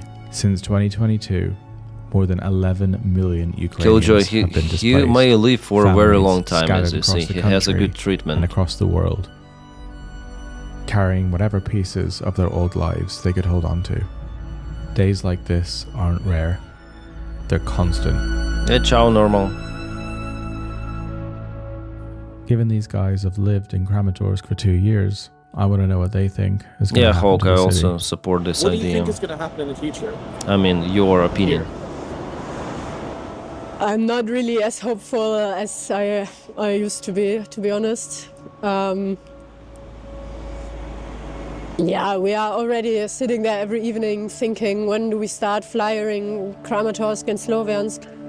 On December 3rd, I get a message from Anna about her evacuation flyers in Kramatorsk. Hey, Kaylin, I hope you're well. Currently looks like we'll be flying Kramatorsk and Sloviansk earlier than expected, likely by the end of this month. We've been monitoring the situation, and it looks like the developments around Konstantinivka and Liman Eventually, are getting Ben, yes, much Ukraine worse, will win. faster than Eventually. expected. But it might take Yesterday years we had and a years. fiber optic sleeper drone in downtown Kramatorsk, so the Play drone network, situation is you are also not getting blocked. much worse. This indicates the situation in Kramatorsk is deteriorating rapidly. Yeah, Deborah While Parker, driving through thanks, the city, thanks I read for a train's been being with me. shelled leaving Kramatorsk, and a decision's been made to close the station for good. So we drove down there to check it out. So the last train left Kramatorsk a few days ago, and the station is now closed because the Russians have been hitting civilian trains, and it's too dangerous now. And don't forget, this is a station where in 2022, civilians were evacuating. Women and children with their luggage trying to escape during the full-scale invasion. And the Russians launched a cluster bomb that exploded right here in the center of the train station. Yeah, unfortunately, and it's like over that, 50 Killjoy. civilians, over 50 innocent people. Luggage was strewn everywhere. At least 50 are dead, most of them women, children, and the elderly. Among the bodies, their belongings still scattered across the station. A mobile phone. I think it happened like at the very beginning of the And war. people should never forget what happened here. I think it was Tochka U that hit Before Kramatorsk 2022, station. this station was bustling, filled with Ukrainians visiting Kramatorsk, which back then was an entirely different city. Christmas in the town square was filled with trees and children dancing. Families spent weekends at the salt lakes floating in the mineral water. Football matches played out in the small stadium near the center. I thought that already FPV drone is flying, you know, to hit some... And the markets were part of locals' daily routine. On December 1st, It Russians was the fired rockets FPV right drone, into the then center of this market, it burning went everything to the ground. military before that time. Це мої загнуті ці контейнера, от це ж все пошкоджене. Спасибо рашистам і вибачаюсь. А ви чим торгували? Жіночим, все жіночим, все. Russia has intensified its attacks on Kramatorsk. It's really heartbreaking to know that, like, Yeah, there's the main defensive never see line. any of this Slaviansk, stuff again. Kramatorsk, Drushkivka, Konstantinivka. Mr. Life. There's so many aspects of this and so much of the world that is involved in this that's outside of just a country. It's Yeah, normal. Sometimes we also have like problems in army. Not April sometimes, talks but about the very Donbass often, the way poets like in talk about Russia. their childhood. The But sky, not the old hills, at the scale of relics Russia. buried under the soil. It's lower. And she's right. For all its factories and front lines, the Donbass is Kursk ancient, Bridge mythical, or older Kerch than Bridge? any of the wars that have been fought Kerch. across it. And after 3 years of driving along these roads, I already this answered time that before. feels different. As we leave Kramatorsk and the sun slips behind the city, for the first time I catch myself thinking this might be one of the last sunsets that we see here. I think partners tell Ukraine not to April eliminate takes it. us to a new polygon, a training ground where the 93rd is preparing for the next wave of Russian assaults, where new recruits based for what comes after the fog. We're arriving at night and everyone is tired. And this time, I don't want to ask the usual questions, not what the frontline maps are saying today, not what the new Russian tactic is, not which drone came in the dark. I want to ask something different. How it feels to watch the Donbass tighten around them, how it feels to see the slow encirclement, how it feels to watch towns, their towns, disappear one by one. That is when I met Sava, a sergeant in the 93rd. He's been fighting in Konstantinivka for more than a year. Reminds How me long do you of think this will Midwest. continue for? I don't know. No. You know, I don't know. Yeah, maybe play network. Fucking shit. And if we stay on a Kramatorsk, we will be on a circle. So In Kramatorsk? yeah, Soon? yeah, we're now in a circle. Maybe once or two, and Kramatorsk will be. Really? I don't How think does it make you months feel and saying months, those words months and two. about Kramatorsk becoming the new battle, or maybe falling? Like, even as a Ukrainian, you know, saying these things, how does it feel like this? Hi, Siddiq. I don't think about that. What do you hope to see in the future? I don't know. We must stop it. We must stop this fucking war. What motivates you to keep fighting every day? My children, my family, my wife, my mom. 10 years before, our country was the best country in the world. Yeah, at least 1 year, maybe more. So, Before 2014. before, yeah, before. It was a good, nice country. What made it so great? Our people. You must understand us. You are from Ireland? Yeah. So, why you ask me? Oh, yeah. Can I ask you something? It's same shit like the Great Britain and the Ireland. I Same know, shit. It's the same thing. This is why I love Ukraine. It's weird. Same shit. I always felt like some sort of connection when I first came to Ukraine. Both my parents are adopted as well, and recently we found out my great-grandparents are all buried in Odessa Oblast. Oh, yeah. So I always felt like a connection with Ukraine like this, and that's why I love to tell stories here. But if everywhere in Ukraine was liberated tomorrow, every oblast, even Crimea, where is the first place you would visit? My home. Do you think about this a lot? Every time. All time. I think about it. I don't know. I want to go home. That's it. I don't need this war. I just want to go home. To my wife, to my children. That's it. Yeah, no one wants this war. What's the first thing you would do Except if you could go home with the your wife Russians. and your children? Would you And make a Putin dinner? personally. Would you go out? What would you do? I go sleeping. What is your biggest fear? No.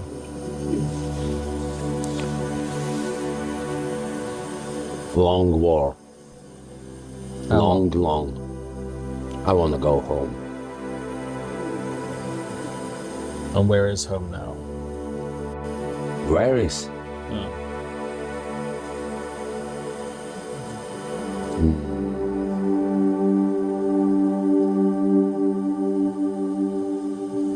I don't know.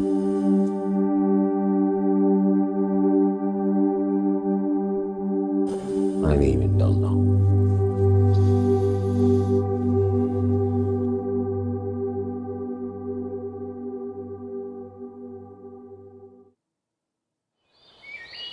Why wouldn't I feel that way considering who is back? What?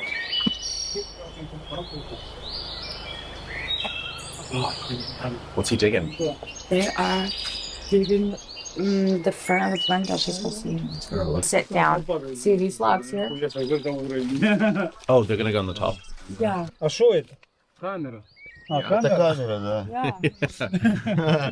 Я думал, это лопата. It's my final day in the Donbass, and the soldiers are all ready. Seeds of hope. Hope that her grandchildren would one day watch grow. Когда все закончится, у нас поднимутся головы, будет настроение такой к жизни, и мы будем деревья сажать, цветы сажать, чтобы было все красиво.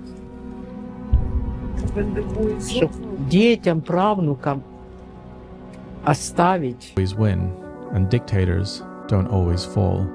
The front line is moving in the wrong direction. Yeah, Russia was slow. has more men, What do you more mean? shells than Ask this country should people ever of America have been for forced help. to confront. And the disinformation spreading across the world is blinding people faster than any fog on the battlefield. But the Donbass,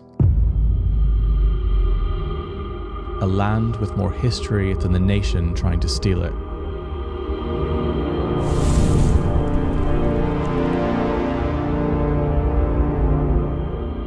A place shaped before Russia existed, clay that once held nomadic tribes, soil that remembers who lived and died here.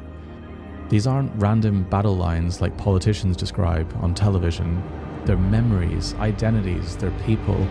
They're the inheritance of centuries. And now, no one knows what comes next. For the first time, a soldier told me in uniform that he believes the Donbass might fall soon. And you can feel the exhaustion everywhere. The pause between conversations. Winter has set in.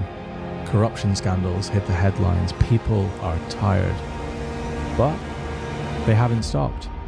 Every soldier in this film wakes up and fights for their home, even knowing the cost. Я хожу жить в своем государстве, в Украине. Я все люблю. We are protecting our houses, we are protecting our homes. My children. Every civilian holds on until the last possible moment. Yeah, the and message that is nice is where at the the truth very end. turns. Because even now, even here, even under this pressure, the spirit that carried Ukraine through every century of hardship is still alive. Hi to Belgium. It's the same spirit in the seeds that were The planted Americans in fighting for Siversk. Ukraine, yes. And those seeds will grow, whether they grow in that garden or somewhere new. Because no matter what territory is lost, no matter how dark this winter becomes, the people you've seen in this film will keep fighting for the life that comes after it.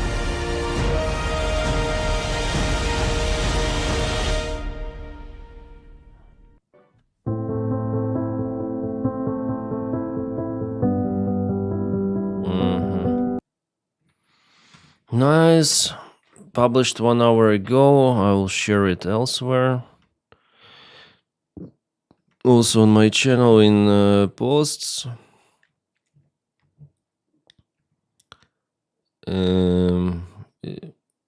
Yeah, it's out there on my Telegram as usual. This work should be... Ah, shit, I put the Photoshop on. Photoshop on.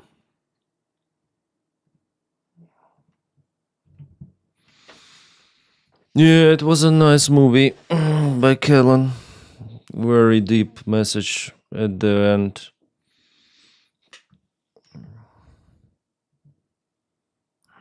What is J.D. Vance saying here? Rumors swirling that the European Commission will fine X hundreds of millions of dollars. Yeah! For engaging in censorship. The EU should be supporting the free speech, not attacking American companies over garbage. Ha ha ha ha ha. Yeah. fuck X. Yeah, use X, but fuck it. It should be fine, yeah, for hundreds of millions. Yes, even for billions, I hope. Since Elon owns it, it's great. JD Vance is shitting his pants. Oh, it's a nice nice saying. JD Vance is shitting his pants about X. Make a Hitler Grok thing. He's panicking. Like, what do you do with American companies? On the fucking go, my coach. Yeah. Oh, that's funny.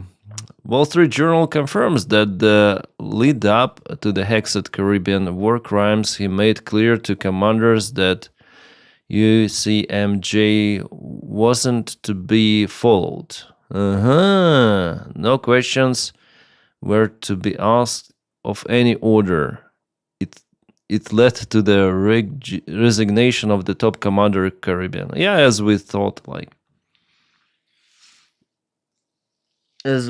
exactly that is what happened.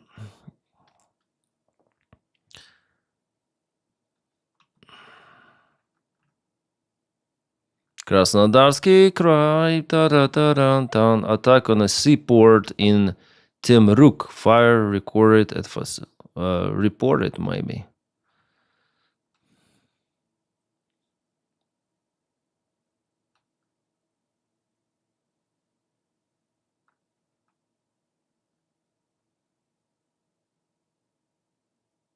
European leaders are considering dumping 2.34 trillion in United States debt if Trump abandons Ukraine, potentially triggering an economic crisis worse than 2008.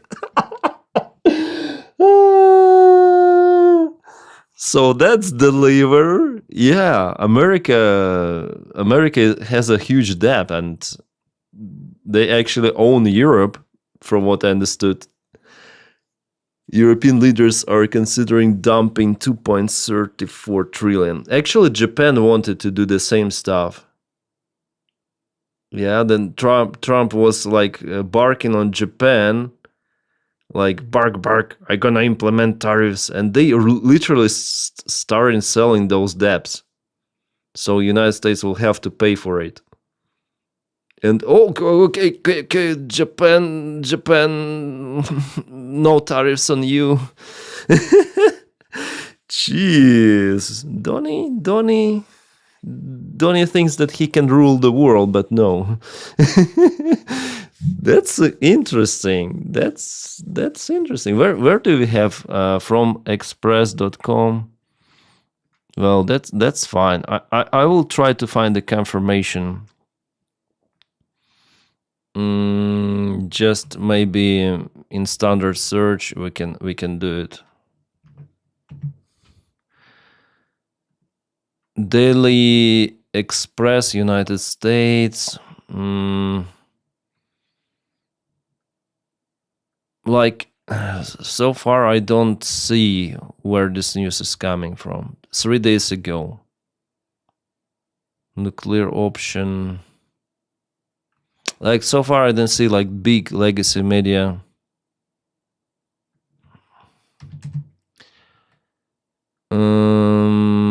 What is in Reddit? European considering dumping to Trump abandons Ukraine potentially. This post has been removed by moderators. Maybe it's hoax, you see? You need to cross-check this information. It's like things to do. Agreed. It's about time United States starts being threatened like that.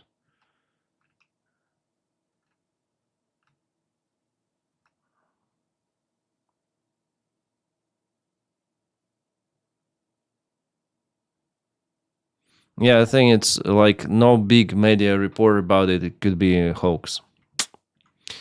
It could be a hoax.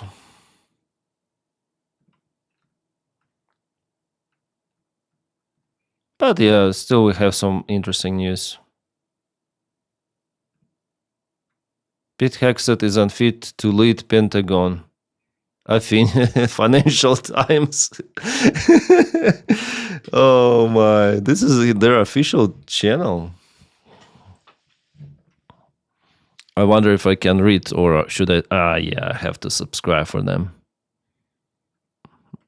Yeah, indeed. They're not open in America with this statement. The biggest money maker in the world, yeah. Excessive eating in nuggets eliminates the need of retirement account. What? Start to feel like the world is just becoming weirder and weirder. Every day we have people fighting and acting like a small children as the world leaders. Yeah, it's crazy. The signature IG report's officially out. It is incredibly damning for Hegseth. If you only have 1 minute, read this section, page 20. Hegseth jeopardized the mission. He put United States pilots' lives at risk, then blatantly lied and covered it up. Secretary actions created risk operational security that could have resulted in failed United States mission objectives and potential harm to United States pilots. The Secretary sent information identifying the quantity, and the strike times of manned United States aircraft over hostile territory over unapproved unsecure network approximately 2 to 4 hours before the execution of those strikes. This information had been fallen into the hands of our if this information had fallen into the hands of our adversaries, Houthi forces might have been able to counter United States forces or reposition personnel that assess avoiding planned United States strikes. Yep.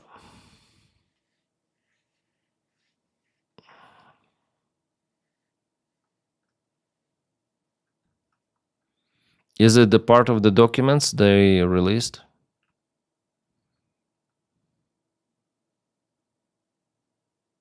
The Bundestag has approved Germany's budget for the next year, record support for Ukraine. The defense spending will increase to approximately 108 billion, a record high since the end of the Cold War.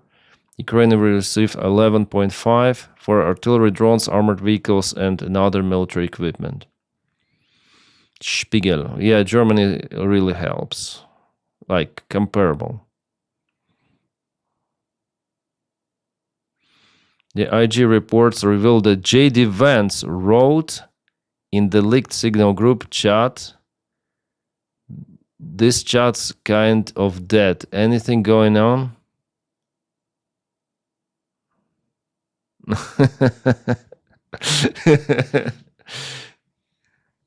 Can host it, yeah. Germany kind owns to the world to defend unlawful invasions. Just saying, yeah. This chat kind of dead. Anything going on? Jeez.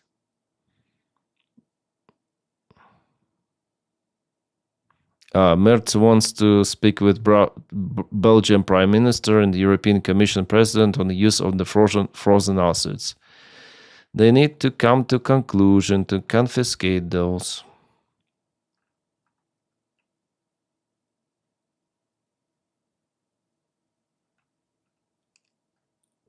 Department of Micropenis. Yeah, that's truth.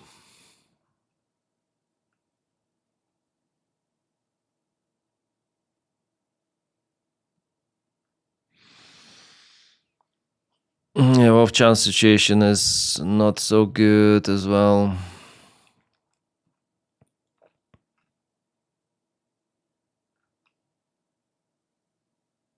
Which party will win the House in 2026 on polling market?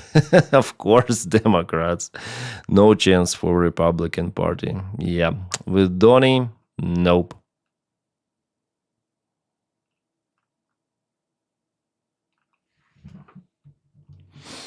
How do you do, guys? How are you? Is everything good? I want to check out my statistics for the live stream. Oh, 126 people watching. That's the big number. Start feel like the world is becoming weirder and weirder. Every day we have people fight. Yeah, I read that one.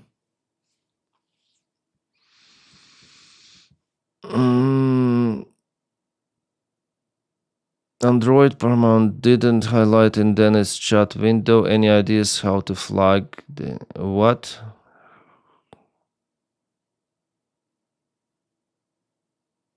All good here. Thank you, Swain. We are great. Thank you. Yeah, thanks, Robert. Today I saw some of the video. It was quite interesting. It's about greed and about how it all works, you know.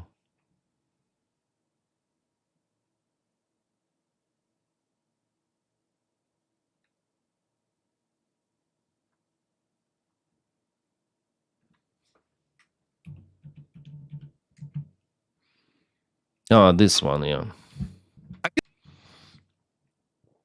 From this influencer, Drew Gooden. Everybody keeps saying He has lots of the subscribers, Drew Gooden. It's the first time I got this video in recommendations. 3 days ago, almost 3 million. And I see that every of his videos is like 3 million, 6 million, 3 million. But he posts like not too much. 10 months ago, 9 months ago, like once in 2 months or once in a month, something like that. Not too much at all. I feel like for the past 3 years, But I really like this one. I've heard over and over again that a recession is about to hit. The stock market is going to crash. The housing prices are going to come back down to earth any day now. And yet somehow all of these things keep not happening. And for most people, it doesn't make sense. What do you mean the economy's good? My dentist just tried to get me to sign up for a credit card. Since the pandemic, the cost of living has skyrocketed. Inflation is out of control. Groceries have never been more expensive. Layoffs are happening at an alarming rate. At this point, a college degree might be more likely to get you into crippling debt than it is to help you find a job. And even if you have savings, you're more than likely one stroke of bad luck away from losing it all to medical bills. And yet some people will look you right in the eyes and tell you, I don't know what you're talking about. The numbers are green. Is this guy stupid? The problem is each of these people are kind of correct in their own way. This is the best the economy has ever been if you already have money. If you bought a house 5 years ago, there's a chance it's already doubled in value. Yeah, I don't understand why houses they cost too much. Like I understand why, but I don't understand why they're used as that way. People just invest in the housing. Their money. The house should be like the place where you live. That's it. But people invest there, buying lots of the property like those rich guys, and that's why we have the common growth of the prices. I think it's also like a bubble. It will collapse, I think, soon. No need for Europeans to sell their United States bonds. It will like crack once again, as it was in 2008. Maybe with Donny himself. If you invested in the S&P 500 in 2021, you could be up as much as 80%. And that's not like saying, you'd be rich if you just bought Bitcoin in 1973. 1973? What? That's just the regular stock market. You didn't need to have some genius level of foresight to be able to do that. You just needed to already have a bunch of cash sitting around. And obviously for the overwhelming majority of people, that is not the case. If you're living paycheck to paycheck, you're not thinking about the stock market. If you're in your 20s, you haven't even been working long enough to save any money to invest. You don't get to benefit from rising home equity if... Yeah, if in 20s, you should be like schoolboy. Or even lower to invest in Bitcoin to get some profit. You don't own a house. The only thing this graph represents to you is how much further away that dream is getting. Right now, the average age of home buyers is 59. Really? In just 15 years, the average United States home buyer went from 39 to 59. Jesus. It means that people, they rent the houses or they live with their parents or what? years old. What a depressing statistic. This is the problem with an economy that disproportionately You buy the house and soon die, like in 10 years or 20 maximum. Jeez. benefits asset holders instead of the people still trying to earn them. Wealth grows exponentially, but wages aren't even outpacing inflation, which means if your salary hasn't been going up every year, you're effectively making less money. Meanwhile, the fastest way to make $1 million is to just already have 10 million. Leave it in an investment account for a year and congratulations, you now have $11 million. At a larger scale, this is why it feels like there's two different economies happening and they're both moving in opposite directions. 50% of the stock market is owned by the top 1%, and only 1% is owned by the bottom 50%. Don't let somebody tell you that these numbers going up should discredit your own lived experience. Don't let somebody who's benefited from untaxed Yeah, Necron religion. I hope too. I will change to a buyer's market, then people don't have no money buy or banks don't borrow the interest. The same people buying houses today, the same people who were buying houses 10 years ago. Yeah, I agree with you, JG. Inheritance or years of compound interest granting them passive income tell you that your problem is you're just not working hard enough. No, the real answer is sorry, you should have been born sooner. Have you thought about that? Maybe instead of wasting all that time farting around kindergarten class, you should have been investing in real estate. It's not my fault you're lazy. People are getting squeezed in every direction while also being gaslit into thinking that it's somehow our fault. There's CEOs in earnings calls bragging about how they get to make customers pay for inflation so they don't have to. The economy is so bad right now, I'm about to segue into an extremely ill-timed brand deal in a video about greed. You think I like looking like a hypocrite? Of course not. But my avocado toast isn't going to pay for itself. Hi, I'm Upside Down, and I'm here to tell you about today's sponsor, Nord. Sponsor, no. We're gonna skip the sponsor. In this video. The economy sucks ass for most people right now. The only reason we're not technically in a recession is because the GDP is still going up. But the only reason the GDP is still going up is because of the AI industry. But the only reason that even looks as good as it does is because a handful of companies are just like... Yeah. I was telling about this bubble that may explode. It's like new .com crisis could be. Yeah. Maybe I should film a separate video about it, but I think already people tell about it left and right. Atlas VPN, yeah. Good sponsorship placement though, yeah. Passing money back and forth. But there's no recession. You're hallucinating that. Because the AI industry is now single-handedly propping up the entire global economy, there's really only two paths forward. Worst case scenario, turns out it is all bullshit. The bubble pops in spectacular fashion, trillions of dollars of investments cannot get paid out, and everything goes up in flames. Or best case scenario, a few billionaires get even richer. Wait, is that what we're hoping for? All right, you're gonna have to bear with me while I go on another AI rant here. I know I do this like every 6 months, but it's not going away. It doesn't count as beating a dead horse if the horse is still alive. We gotta kill that horse first. People largely do not like AI and are worried about the future. I like AI, it actually helps. Like it helped me to fill in the tax return form, but it is also very stupid in the way how people use it. Also me, yeah, creating some bullshit. Imposes. It's currently being used to make a bunch of promises that almost no one asked for. The main appeal of it comes from corporations who see advancements in AI as a way to further reduce their dependence on human labor. The only thing cheaper than outsourcing jobs is just eliminating them altogether. The wet dream that soils the sheets of every CEO is a company that's somehow run entirely on its own. Yeah, without workers. I think we are heading to dystopian world with this AI and replacement and everything. So for those CEOs, it's definitely like they can employ robots as the physical workers and they can employ AI as creator mechanism. So they don't need people. And if we'll not have the jobs, we'll have nothing to live for. So that shit is coming. Yeah, it needs to replace Hollywood actors before anything else. I think, Alice, Pornhub will be replaced with AI characters. I see it like coming very, very soon. We're heading for the Matrix. Yeah. They can just sit back and collect all the profits for themselves. No more dealing with pesky labor laws or health insurance or, can I have Saturday off? My family died. No! Shut up! That's the eventual goal, and why they're all pouring billions of dollars into NVIDIA chips and data centers. And if we go even further, like if they can replace 80% as they plan of the workers with AI and robots, maybe they can replace us totally with like, what's the difference between AI consumership and people consumership? Like, you can build your economy entirely on AI, and that's it. You don't need people. And yeah, the people will, the theory of the golden billion will be not the theory any longer, not the conspiracy theory.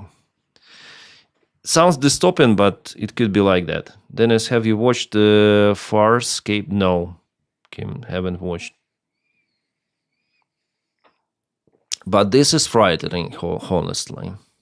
AI needs to replace, and cool shirts for Mark Zuckerberg. And in the meantime, we're stuck with ChatGPT, a humanized Google search designed to affirm whatever belief you share with it, even if it's incredibly dangerous. Yeah, he had dangerous delusions. ChatGPT admitted it made them worse. I heard like there was self-cancellation. The guy flatlined himself and ChatGPT encouraged him to do it. Like, the protocol of AI is to encourage you for whatever activity, like to fulfill your desires, dreams, or to make you comfortable with your thoughts. It rarely opposes your thinking or your bias.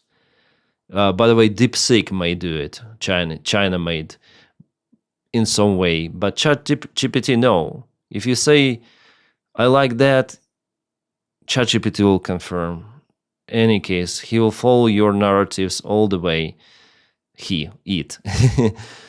But yeah, that's the big mistake done by developers, but they want to make it as some sort of the friend, not but they create this mechanism that doesn't really help if it doesn't oppose your bias. Then you should watch it. Farscape was the great show. Is it a series? Interesting. Or generative video apps that are already being used to trick people into thinking something happened that didn't actually happen. Awesome. Yeah, those videos are hilarious. AI generated. Honestly, I fell also in the trap thinking that some of them are real. I think of the jobs into will medical blue-collar jobs can be done in factory robots, etc. It's really AI with the... Yeah, I mean, 80% of the jobs, they, like those billionaires, they think that they can replace 80%. But what should people do? There is unemployment even now. It's very difficult to find a job, and they want to employ AI on our jobs. Like, I don't support that at all. People will extinct. Even now, there is the birth rate is dropping. Elon Musk is screaming, oh, birth rate is dropping. But why is it dropping? Because people cannot foresee the future. It's unstable, and you create more instability with improving AI.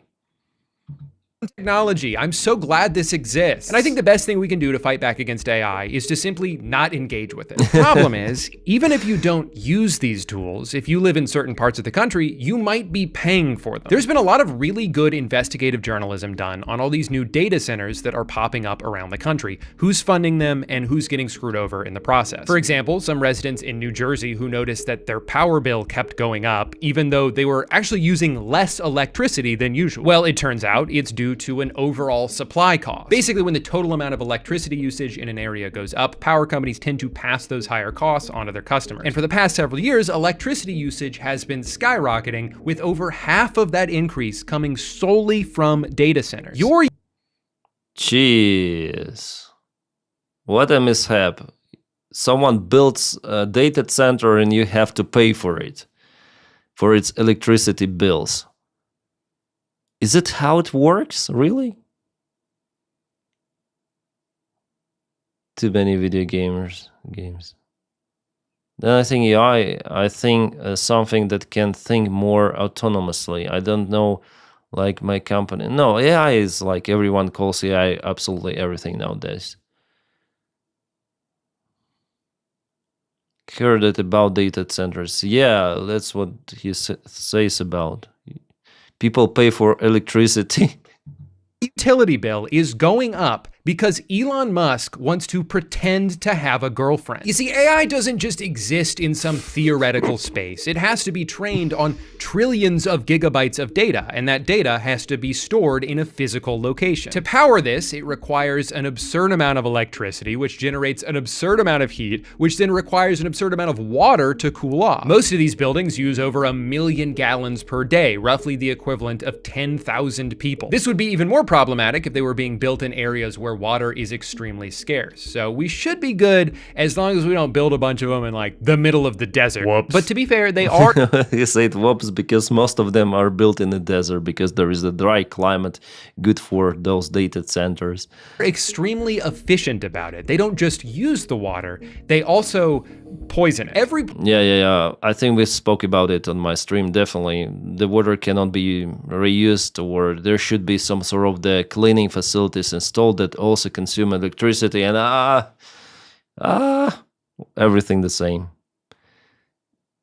Can you provide the link for this guy? Yeah, he's very, like, he's kind of smart, yeah? I'll put this video in the chat if you want. I put it on YouTube for you. I use ChatGPT daily for my school work to be done fast. LOL. Come on. Everyone. Oh my god.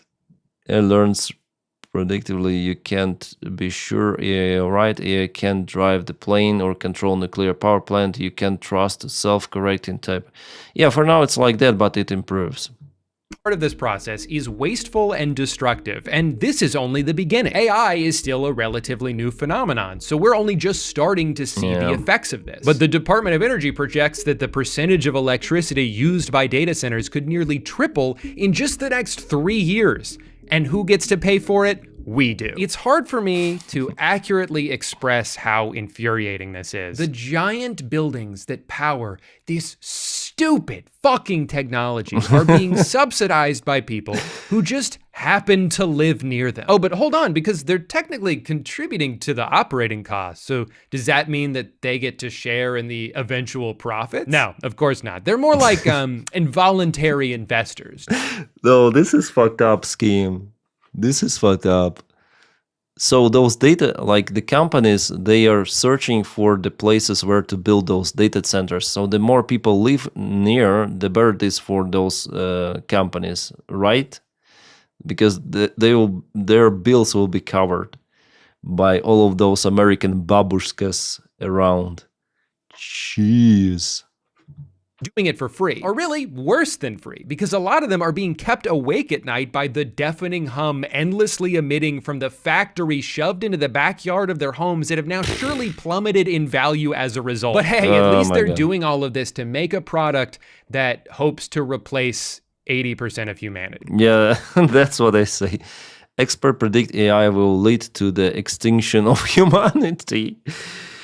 But they don't care, like they will stay alive and their relatives too. I mean, and AI will be new consumers, yeah, not us, not people. They don't need people in this case. It's dystopian, sounds very dystopian. These people already own everything they could ever want. They could so easily afford to pay for these things without even noticing that that money is gone. But why would they do that when they could simply have poor people pay for it instead? Because nothing will ever be enough for them. You know, when a rich person makes some shady deal to screw over the working class, people will joke that they just need that money to buy their 4th yacht. And like, I don't even think it's that. They could buy 1,000 yachts and still not run out of money. They don't want to spend their wealth. They just want it to get bigger. It's the same obsession with seeing number go up that keeps me addicted to old school RuneScape, except the only life that's ruining is my own. What they have is a disease. They have been scored. Yeah, I think it's also, I think, I was thinking about this, like how much money can potentially they need, or why would people want to have billions and billions of dollars. Like, you'll never have any chance to spend those money for anything because it's too much already. It's the sickness. It's the only explanation why the billionaires exist. It's sickness, because you can purchase everything with less than $1 billion. Forged with the blight of insatiable greed, cursed to an endless pursuit of wealth that will never bring them true happiness. I would almost feel bad for them if they... Yeah, and you know, Jeff Bezos, Elon Musk, I think if we speak about the true values, for example, true love, they cannot buy it, even with their wealth. I think some of the girls, they left those billionaires, yeah. I think Jeff Bezos was abandoned by his wife or girl. The same goes for Elon. They're insecure, who said sociopaths, path, yeah. Johnny, you're correct. Insecure sociopath, crazy psychopath. That's what I think about them.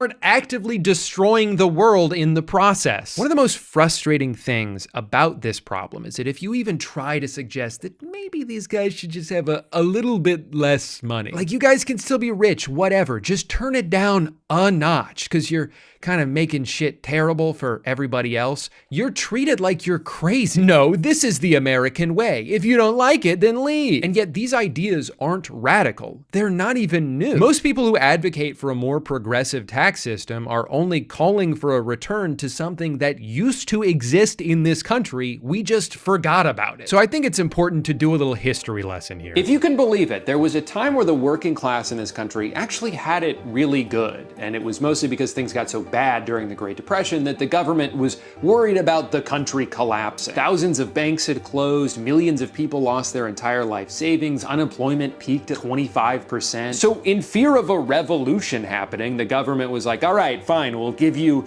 livable wages. Just please put that musket down. I don't like the way you're looking at me. So the New Deal was born, and with it came Social Security, better labor standards, the right to unionize, a national minimum wage, an 8-hour workday. And over the next 2 to 3 decades, America became the most prosperous country on earth. Productivity skyrocketed and wages rose with.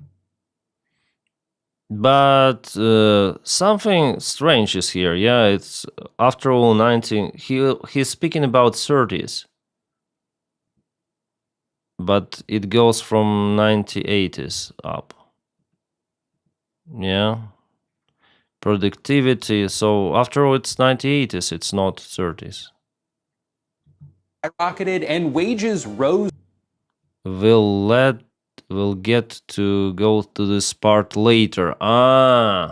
Okay. With them. Extra profits weren't just redistributed to employees, but their employers were proud to do it. They would brag about how lucrative it was to work for them. Look, 37% of profits went to our employees last year because this is a team effort, and when we win, they win. In 1943, Johnson & Johnson puts out this mission statement that's like, here's our list of priorities in order. Customers number 1, we gotta make good products. Employees number 2, everyone who works here needs to feel valued and respected. Our community number 3, we all wanna live in a better world, and as a company of our size, we feel like it's our responsibility to contribute to that however we can. And finally, all the way at the bottom, our shareholders can just have whatever's left. Of course, we need to make a profit to survive and grow, but that should just come naturally as a byproduct of focusing on these 3 tenets. Compared to modern corporate standards, this is all such a foreign concept that it almost sounds like it's coming from a fictional universe. But this actually happened. This was just America 70 years ago. Now, during this time, what do you think the tax rate was on the wealthiest Americans? For reference, in 2025, the highest income tax bracket is supposed to be around 24%, but because of how many ways there are to circumvent the rules, it often ends up being as little as Really? They pay that low? Like Elon Musk paid 3.27% of the tax rate because they somehow circumnavigated. Jeff Bezos less than 1%. How is it possible, really? Now CEOs outright, like ours did, tell employers if you don't like it, leave. Yeah. They like. I'm surprised actually that in United States it's so easy to lay off people. Thank you, totally insane. Like in Europe, you cannot lay off just like that. Like, you fired. Like Donald Trump likes to scream, you fired. Companies copied him to stay competitive. Like, how can you circumnavigate the taxes? Then you are super rich, you can negotiate how much tax you pay directly with the Really? No, really? Is it possible in USA like that? Like, what's the point of those negotiations? What's the point? Oh my God. Yes, I know. I saw on YouTube so many people recently from corporate jobs fired and they some HR random. This happens in UK also like that. Yeah, we have the same problem in Australia. The rich pay fuck all tax, but put all the tax burden on average worker. Jeez. Yeah, it seems like middle class and poor, they're the main target for the taxation, and those freaks, they don't pay. I'll turn on the video. I'm just gonna go to the toilet for 1 minute. 3%. For someone like Elon Musk, who doesn't take a salary from Tesla and instead just owns a large percentage of its stock, as long as he doesn't sell any of that stock, then technically there's no income to tax him on. Now, he can still leverage the value of those stocks to make purchases, you know, like how money works, but it's still not taxable because of the rules. This is how people like him and Jeff Bezos can be, in terms of net worth, two of the richest people on the planet, and in some years pay $0 in taxes. In the middle of the 20th century, the tax rate on the ultra wealthy was not 3% or 20% or even 50%. It was between 70 and 94%. It honestly sounds crazy, but even a lot of the people being taxed understood that it was necessary for society to continue to exist. And having a strong middle class was a crucial investment into the future of the country. But I don't know, man, I just think it's kind of interesting that during what's referred to as the golden age of capitalism, the government did a bunch of socialism. During the period of time that birthed the idea of the American dream, the government was taxing the absolute shit out of the richest Americans and using that money to provide jobs and welfare programs for everybody else. A single income household working a regular ass job could afford to start a family, buy a house, send their kids to college, and retire at a reasonable age. No wonder people who grew up then gush about capitalism the way they do, because for them, it was great. But at this point, it is disingenuous to use that time period as the example for why capitalism. Yeah, I think that's the boomer generation, yeah? Then everything was so affordable. All those cars, houses, and everything. That's why people produce more other people, because they think that they can foresee the future, that everything was so comfortable, so stable. Now it's not. And the birth rate plunges down. Works because that version of it stopped existing a long time ago. The generation of people who started as beneficiaries of a more equitable system changed the rules once the roles were reversed and they had the power. So what the hell happened? Everything was going great. What changed? Well, there were a lot of things, obviously, but one of the first big dominoes was the US's involvement in the Vietnam War, which was expensive and deadly, but to be fair, also accomplished nothing. And this had long-term ramifications. America had been diverting so much money away from manufacturing and towards defense that it opened the door for other growing industrialized countries to surpass them. More and more products were becoming cheaper to import than they were to produce. Yeah, Japan made cars also, and that, I guess, that created the crisis in Detroit, yeah, because it was flooded with foreign-made vehicles, America. German vehicles, Japan vehicles, less profit for those companies in Detroit. This led to factories getting shut down, Yeah. unemployment starting to creep back up. A recession hits, and we're now facing a pivotal fork in the road in the late 70s. Either we could go back to what worked in the past, prioritize the working class, reinvest into our own infrastructure, try to help lift people out of poverty they've fallen into through no fault of their own. Or we say, fuck the government. We don't owe you shit. We're stupid, isn't that right? I don't even know my own name. Exactly. The deal is you pay taxes and we don't do anything. And you like that, right? They like that? Sounds good to me. The prevailing philosophy throughout the 80s became trickle-down economics. The logic being, oh man, these rich people are really handcuffed, you know? I didn't understand this punch or whatever. No, I bet if we lowered the corporate tax rate from 70 all the way to eventually 28%, then companies will use all that extra money to pay their employees more. I mean, if there's one thing we know about rich people, is that they're always looking out for the little guy. Now, Yeah. for some reason, this hasn't worked out yet, but it's only been 55 years, so the jury's still out. See, I would argue that part of the reason why companies in the 40s and 50s were so generous with their extra profits was because the tax rate was so high. I mean, think about it. If you're faced with the decision between giving a huge chunk of money to the government or redistributing it back to the employees who helped you earn it in the first place, you would be much more likely to do the latter because it's an investment in your own company. It's a mutually beneficial exchange. Well-compensated workers are proven to be more loyal and more productive, and Yeah, like the variant to invest in its own labor force. Like you may pay less taxes only if you pay more salaries or shares, yeah, company shares with your employees. Why not to make it like that? What I also don't like is that you pay taxes on taxes. For example, you earn money, you pay taxes from those money, and you want to buy something, and you again pay taxes. Yeah, there are some purchases, like expensive purchases, some sort of the property. You pay taxes once again.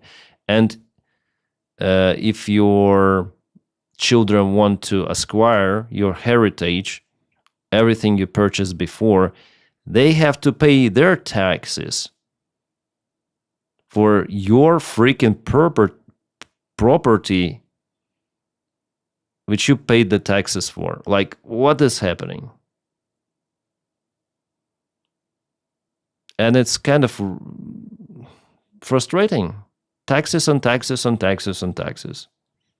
Taxes everywhere. Triple taxes. Quadruple taxes.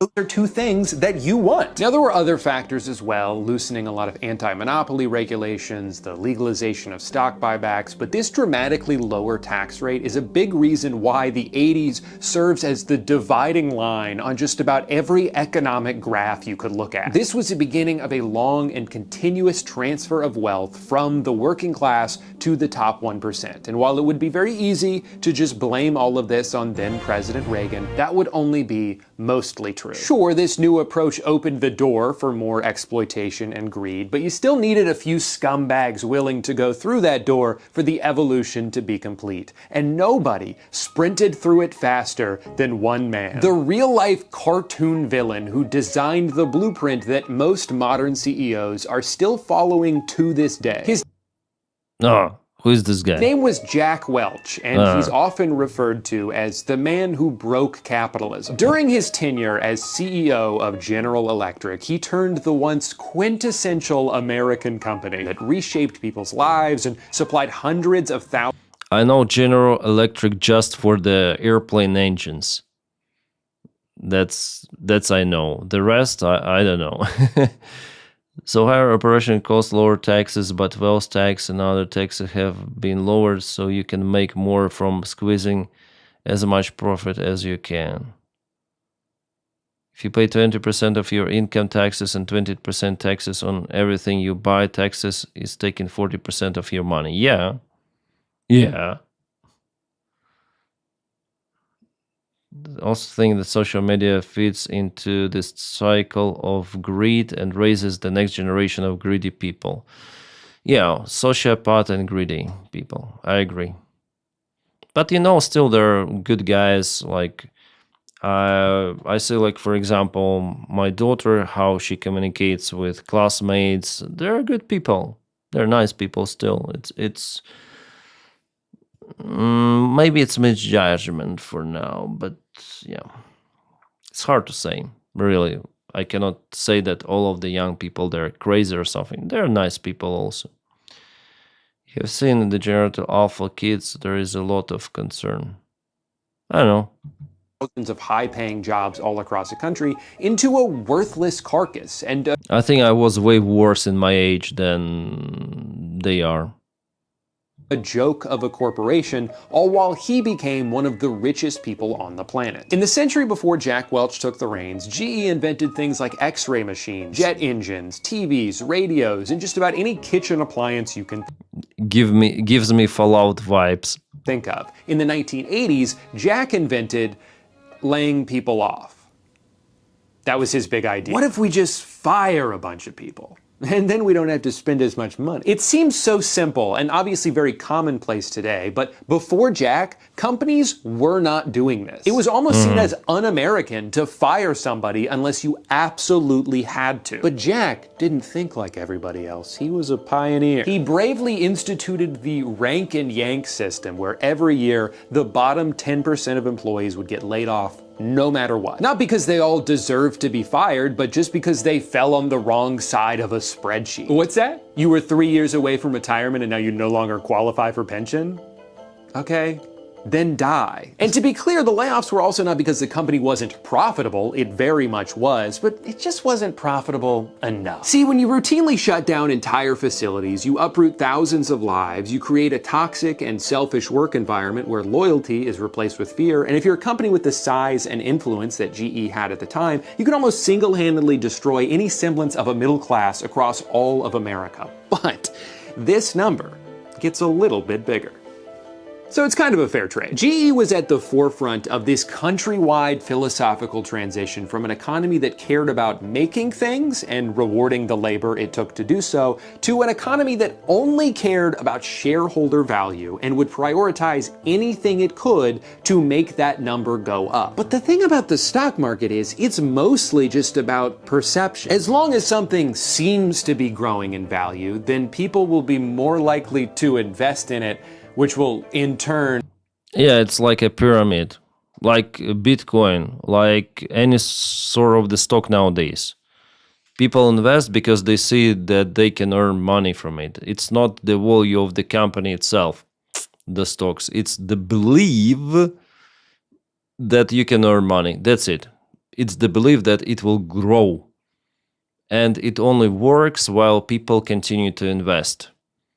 But people are not infinite, and they don't have infinite money at some point. Yeah, so that's why I'm also saying that the future huge crisis is inevitable, and it might happen. When do you think it might happen? I think it will start from AI collapse. Yeah, all of the chips are made in Taiwan mostly. China starts invasion and it's gonna be boom. Together with many other bubbles like property bubble, stock market bubble, AI bubble, Bitcoin bubble, and it's gonna be boom, boom, boom, boom, boom, boom, boom. Yeah? What do you think? Is it too much pessimistic? Then the AI bubble burst, it's gonna get messy. Yeah, war, economic crisis, everything, all together. Perfect storm for dictators to reset the world as they want it to happen. 50 years mortgage, 15 years car loans, American dream. Yeah. Like, I remember that I watched the movie Sully. Yeah, and even in that movie, they say about the mortgage that pilots should pay, and they were in trouble, and it's really like that in the United States, at least. Not only in the United States, elsewhere. Bubble can be infiltrated much more before it bursts. We can go to minus interest rates again. Even our money works on belief. Yeah. On belief in United States Army. With Donny, that belief may be gone. The United States, you have to have credit. I heard that the United States is thanking Clark not to, because people older just don't pay. Maybe. I don't understand that you have to have credit history. Something like that. I never ever in my life got even a single credit. I don't want to have credits for any sort of the shit. Never ever I got those. But in there you have to have credit history. I just don't pay, don't buy things if I don't have money. That's it. In credit, it's not my style. Let's say to overpay for something, to own someone something. It's not my style, and not the style of my wife either. So we never ever took any credits.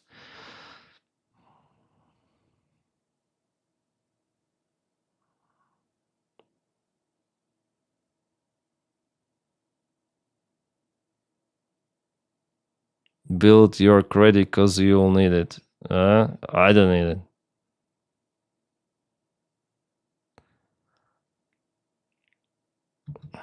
Cause it to be more valuable, even if it shouldn't be. A lot of what Jack did during his time as CEO did not make the company better, but it did make it bigger. And in the eyes of Wall Street, that was all that mattered. I mean, come on, a business that relies on something boring like selling products. I understand that if I had the dream, for example, to build some of the business and I wouldn't have enough money, well, in that case, I would have probably taken credit. But in other case, no. Loans to invest, value generating ventures, the whole idea. Loans for consumptions in a sense is, not for consumptions, but for investing in business. Yeah, you are correct, Milkarn. Yeah, because in Ukraine, some people, they take loans for celebrating a wedding. What? Celebrating a wedding, and you take credit in a bank. Crazy. So for some project, yes, I understand it. But just like that, for consuming something, which is minus, people take vehicles so they not just they overpay the price for the vehicle, but the vehicle itself, since you buy it, it's way cheaper.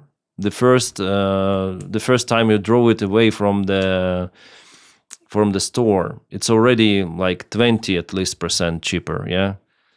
And you pay more for I don't understand it. I'm okay to drive very cheap vehicle, honestly. And I was driving from all of the freaking pilots in my company, I had the most miserable car, Opel Astra. They all drove Mercedes, BMW, some big Toyota vehicles, but some Jeep. I was driving 10 years old at least, Astra, Opel Astra, very cheap car. It cost me $14,000. Like relative to other cars, it was cheap. Yeah, I bought it new. That's why it was 14,000. Poor Dennis. Yeah, it's not like I drove even Zhiguli, then I was like first officer the first time, but not too much, yeah. Opel Astra was my regular car. And my colleagues were like, yeah, you should change your car. I say, why? Like, who cares what I drive? Well, now I have a fancy car, but it's not mine. I didn't take it in credit, but I lease it. It's different. And I lease it only because I don't know what to do if I have to leave the country, you know, and not to be here any longer. If I lease it, I can give it back and leave. That is the only thing why I leased it. And if I was up to buy it, I would purchase another car, which is way cheaper.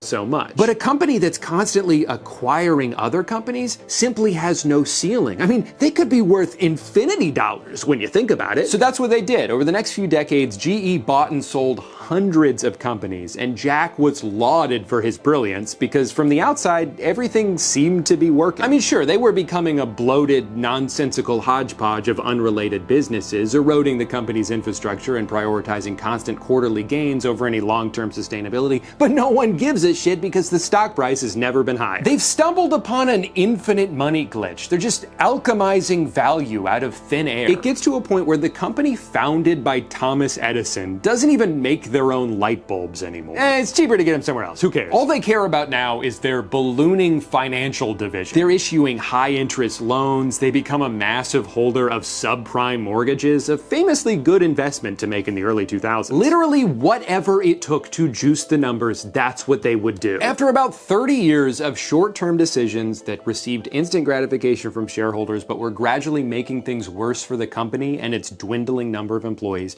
GE had become severely overvalued. And it wasn't until right after Jack retired with his $400 million severance package where his successors stepped in.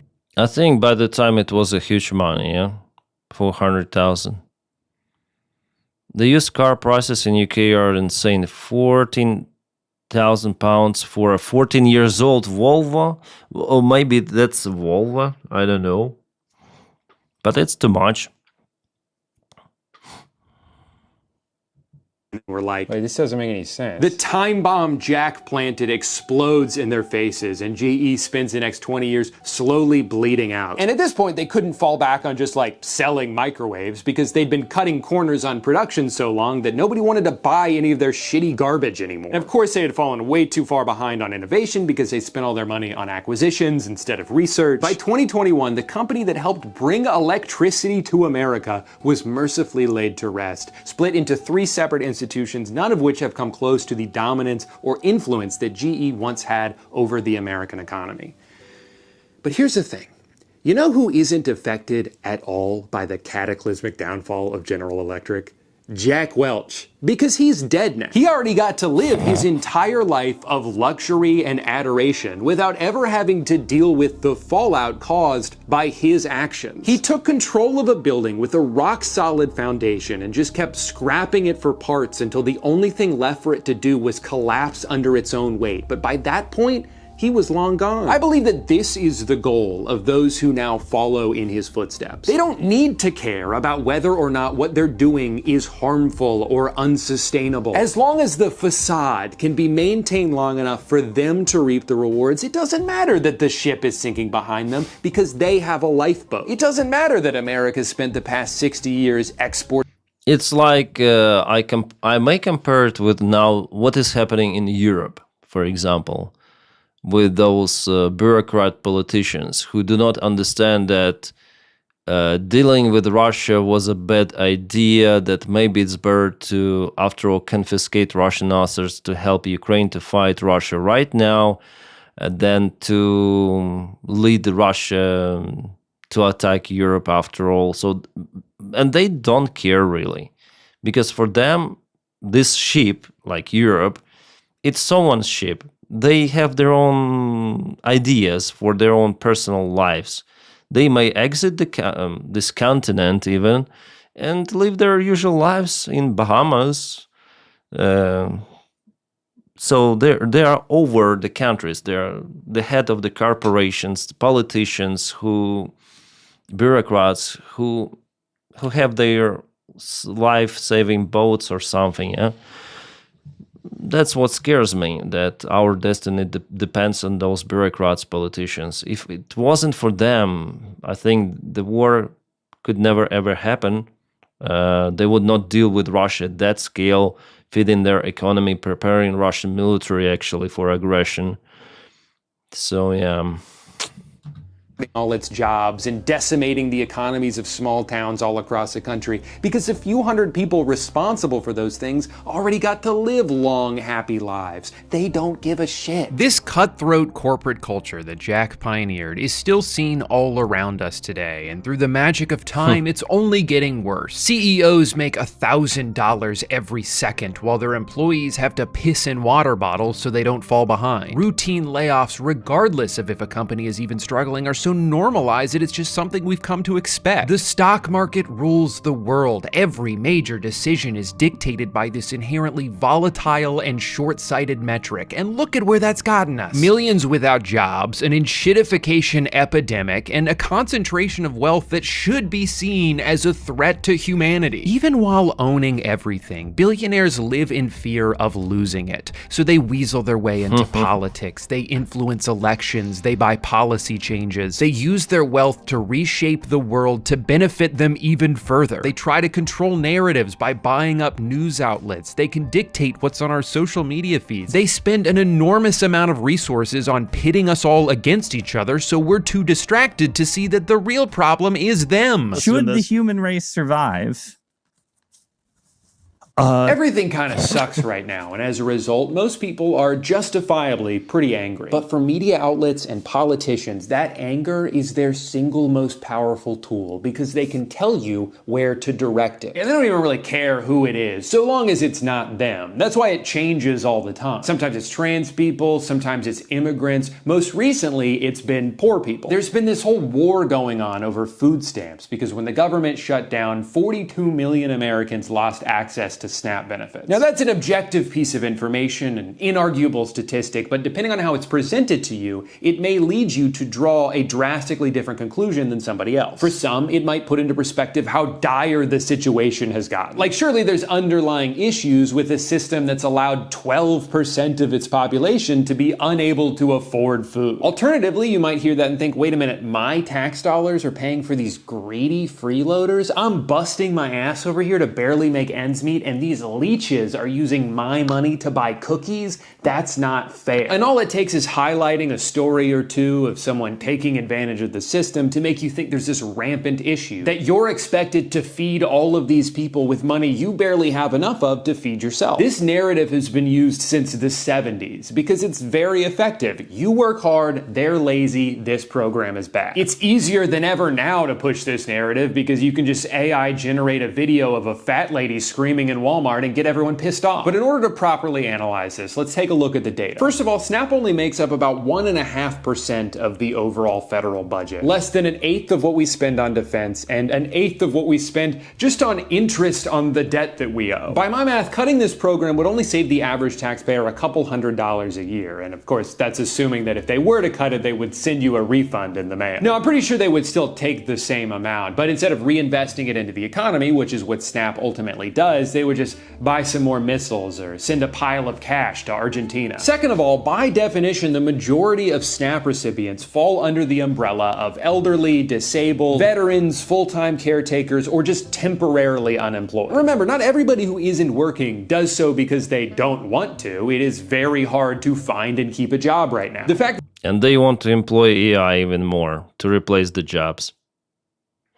that SNAP spending ebbs and flows so closely with the overall state of the economy should be proof that this program is primarily used for temporary relief. Even still, many of the people on SNAP do work, and about 70% of the ones that do work full time. That doesn't seem like a laziness problem, that seems like a wage problem. They need supplemental income to survive because of how little they're being paid. Of those full-time employees, their two most common employers were McDonald's and Walmart, who combined to earn $23 billion in profits last year. $23 billion, and you're telling me they can't afford to pay their employees enough so that they don't need government assistance? See, what that means is you wouldn't have to help pay for these people's food if their employer, a nearly $1 trillion corporation, just paid them a livable wage. You're more upset at the people using the program than the companies who have put them in a position where they even need it in the first place. Also, Walmart double dips here. The majority of food stamps are redeemed at Walmart. So not only do they save money by underpaying their staff, but their revenue then gets subsidized by this program because that's where people tend to use it. Final statistic, about a third of SNAP recipients, over 12 million of them,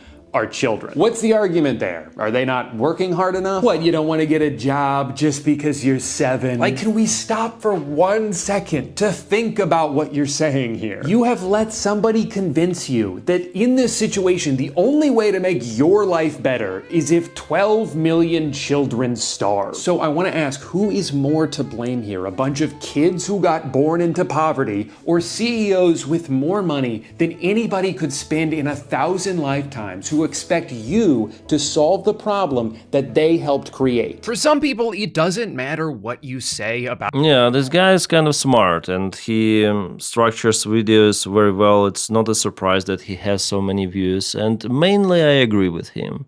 Like, there's something that I disagree slightly, but in general, the address is pretty much correct. The address of the question. Yeah. Like, he is very convincing also. Capitalism, they will still go to war for it, even if it's not working for them. Statistically speaking, it's probably not. You'll try to criticize a multi-billionaire who's not paying enough taxes, and people will defend them like, hey, it's not their fault. They're just taking advantage of loopholes like any smart business person would. And you're like, okay, so then we agree there's a problem with the rules, right? If they're just exploiting the system, then maybe the system shouldn't be so easy to exploit. We've reached a point where a lot of the core principles of a free market no longer apply. Like the idea that you can vote with your dollar. I get to pick which businesses I support, therefore the best ones will succeed and the worst ones will fail. Yeah, except when one company is allowed to corner the market and price out all their competition, suddenly there isn't any. And we would have small businesses tell us if they walked into a Walmart or a Costco, the retail price at those stores, the price on the shelves at those stores is lower than the wholesale price a small business is getting. And oh yeah, that's the story with this China electric cars. They just produce a bunch of those BYD. They flood the market. They get rid of the competition pretty much easily. It is happening already, like in the countries, in the Asian countries mostly, and also in Russia. They get rid of any sort of the competition because they're cheaper and yeah, basically have similar style of the vehicle. Yeah, it's a little crappy compared to German and Japan-made cars, but still people purchase that shit. And after they get rid of everything, of competitors, they rise the price up for the vehicles. And it's happening not just with China and not just with vehicles. It's normal strategy to damp the prices. Damp the prices, mass production, then rise the prices. Yeah. there are huge disparities here. And that's now feeding into itself, right? The more dire the economy is for everyone, the less freedom they have when they're deciding what to pay for. Amazon is certainly not the only place to buy things, but historically speaking, it's almost always the cheapest and most convenient. Yeah, in Ukraine we have the same story with the Rosetka company. It's like Ukrainian Amazon.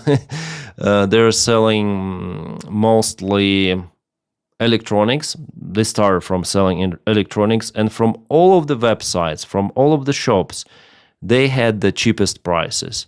But now they have one of the most expensive prices out there, and people still purchase because it's easier to get what you need in the short terms, and people got used to it, and there is simply no competition. It eaten everyone at first with damping the prices. Yeah, and you have to look deeply precisely in Google search to find the same product in some smaller shops for lower price that will be delivered to you in 1 week, then in Rosetka you have it in 1 day, something like that. So how do you convince somebody who's also been forced to pinch pennies due to their own circumstances that they need to spend more time and money buying that same thing from a local mom and pop shop when they could just click 3 buttons and have it magically appear at their door in 3 hours? It's not even really fair to impose that because that person is also struggling. But then the cycle continues. The small business closes, Amazon and Walmart extend their reach even further, and once all competition is defeated, then they can just raise the prices to be whatever they want. They can train an algorithm to charge you the maximum price. Yeah, and I guess soon it's gonna be like, depends on how much you earn, you have your own personal price. I think we are heading towards that moment, yeah? The more you earn, the more you pay for maximum profit. They think it's already partially like that. For Switzerland, the prices in the booking, they're higher compared to, for example, France, because they think that Swiss people may pay more for it, which is nonsense. Actually, people in Switzerland, they live usual lives. So I wouldn't say that it's too much different. Yeah, some foreigners are coming to Switzerland, millionaires also, just to live their lives and to pay maybe less taxes and to have bank accounts. But usual Swiss people, like average there is no difference between, for example, them and Ukrainians. Literally, they live from one salary to another salary. And in Ukraine, we also used to live like that. Like in every European country, it's like that. I think mainly people, they don't have lots of the money in their bank accounts. Like usually they live from salary to salary, like average. That's shitty. Will pay at any given moment. Now, one of the most common counter arguments you'll hear if you bring up the idea of raising taxes on the ultra wealthy is that, well, if you do that, they're just gonna leave. First of all, no, they're not. That's a bluff they've been using for years, perpetuated by media networks owned by, you guessed it, rich people who don't want their taxes to go up. Sure, a few of them might leave, but the kinds of people who are willing to go to the trouble of moving their entire... I wonder what is happening in Norway. I heard that they rose the taxes on rich people, maybe millionaires or billionaires, like a lot. In Switzerland, they had this initiative, but it wasn't supported on referendum somehow. In Norway, I think it was supported. Let them leave. In Norway, it was, I think, supported.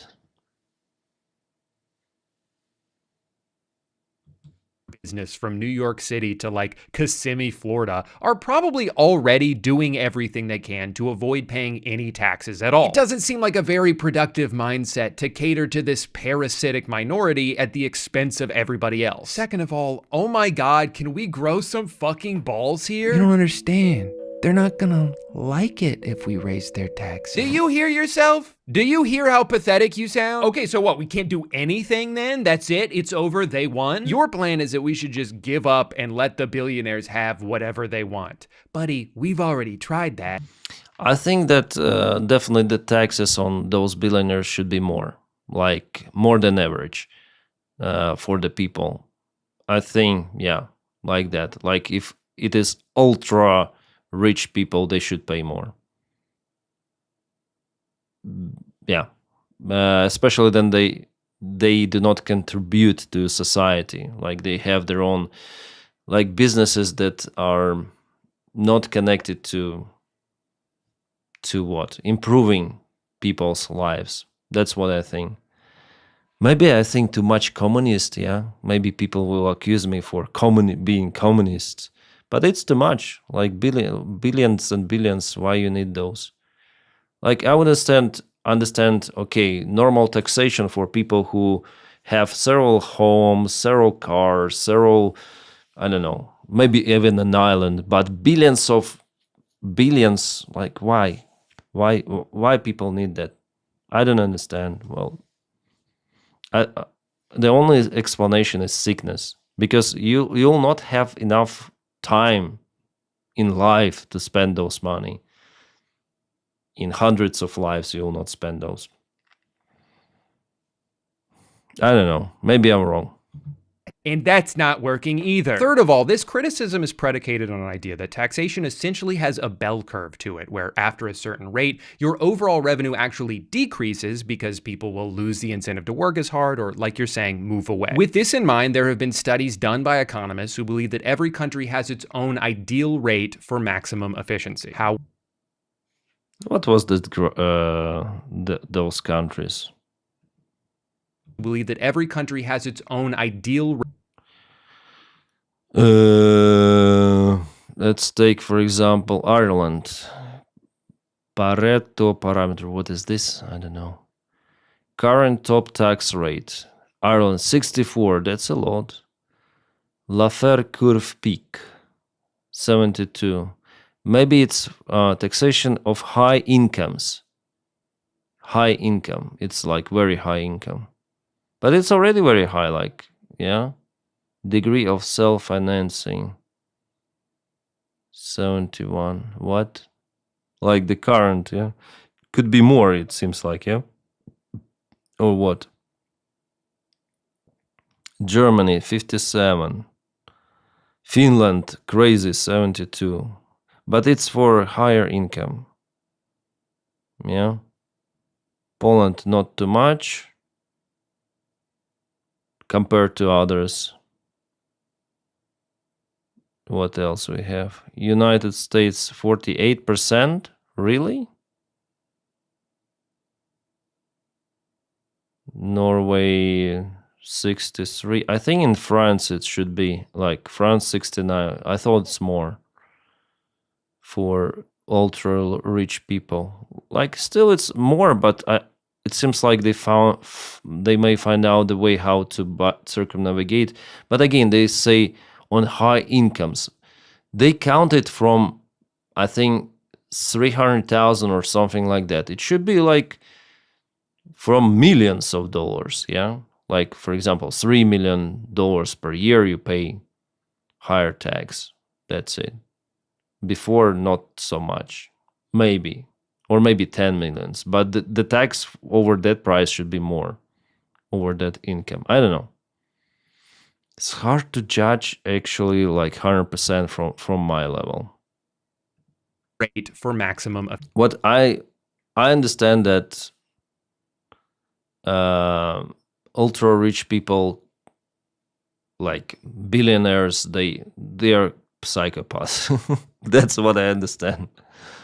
Efficiency. However, the implication that raising taxes would cause the overall revenue to go down would only be true if we were on the tail end of this bell curve, and we are nowhere close to that. So if your main concern is to maximize total revenue, it's pretty clear which direction we should be moving in. Otherwise, the very metric your point is referencing contradicts the argument you're trying to make. Now, even having said all of that, I'm not going to sit here and act like just raising taxes is an immediate fix to all of our problems, because we'd still have to rely on elected officials to actually use that money in a sensible way. I'd be happy to contribute more if I knew it was going to better healthcare. I knew that in Ukraine it will go to the pockets of corrupt officials, 100%.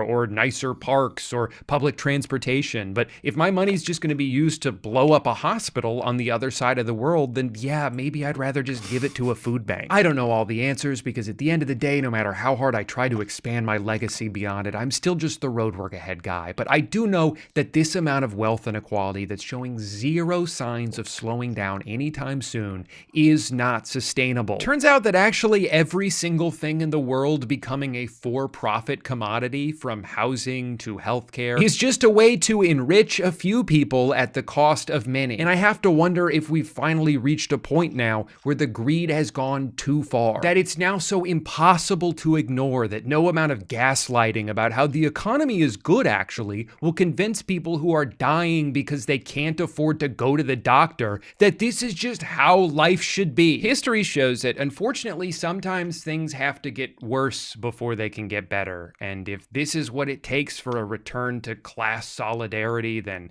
I guess at least we're closer to that than we've been in a long time. We just need to put down our phones, set aside our differences for a little bit, and unite on this one issue. They want us divided because they're afraid of how strong we would be if we stood together. Do not fall for it.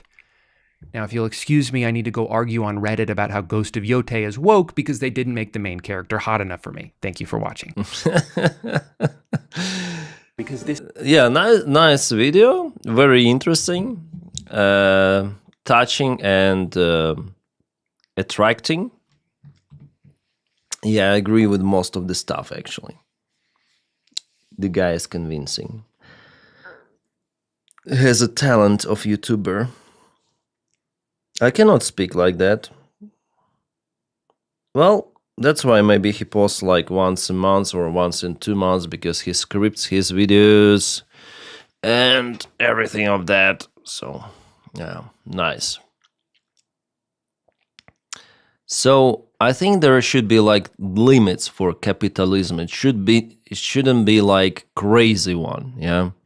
Then you have those individuals who are in the top of the food chain and they consume most of the stuff and they have lots of the resources, more than anyone else. Like few people, just few, not thousands even, yeah, just few, less than 100. Oh, yikes.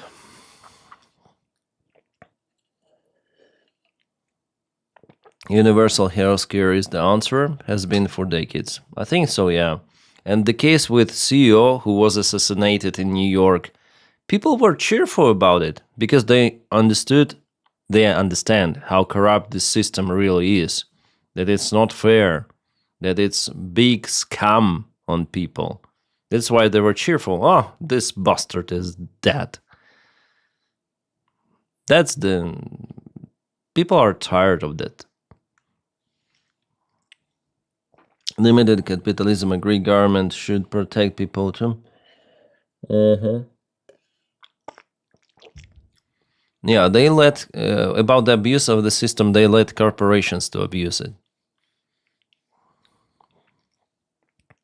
They're now interconnected, corporations and government. Corporations is like a new religion. Before, government and church was united, now government and corporations.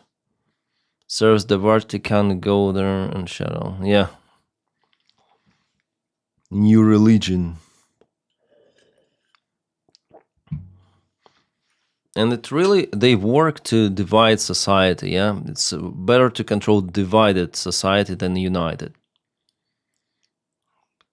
All those bot farms on X and everyone, all of those paid influencers like Tucker Carlson, and so on, so on, so on. Politicians propelling stupid narratives, some stupid conspiracy theories. And now we have Donny. Okay.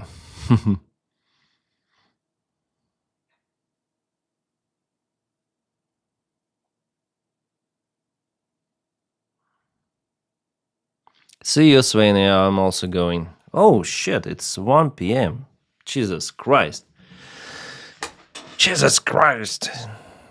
I spent so much time on that video. But it was fun to watch. Thank you guys for being with me today on the stream.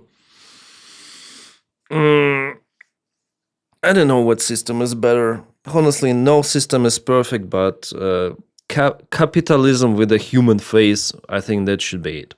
Yeah. And a little bit, a portion of socialism, not too much. I think it's good to go. Yeah, 1 p.m. It's my vision on this world. Please like the stream. Thank you so much to the Insane, and thank you everyone, guys. Tomorrow, one more stream. See you around.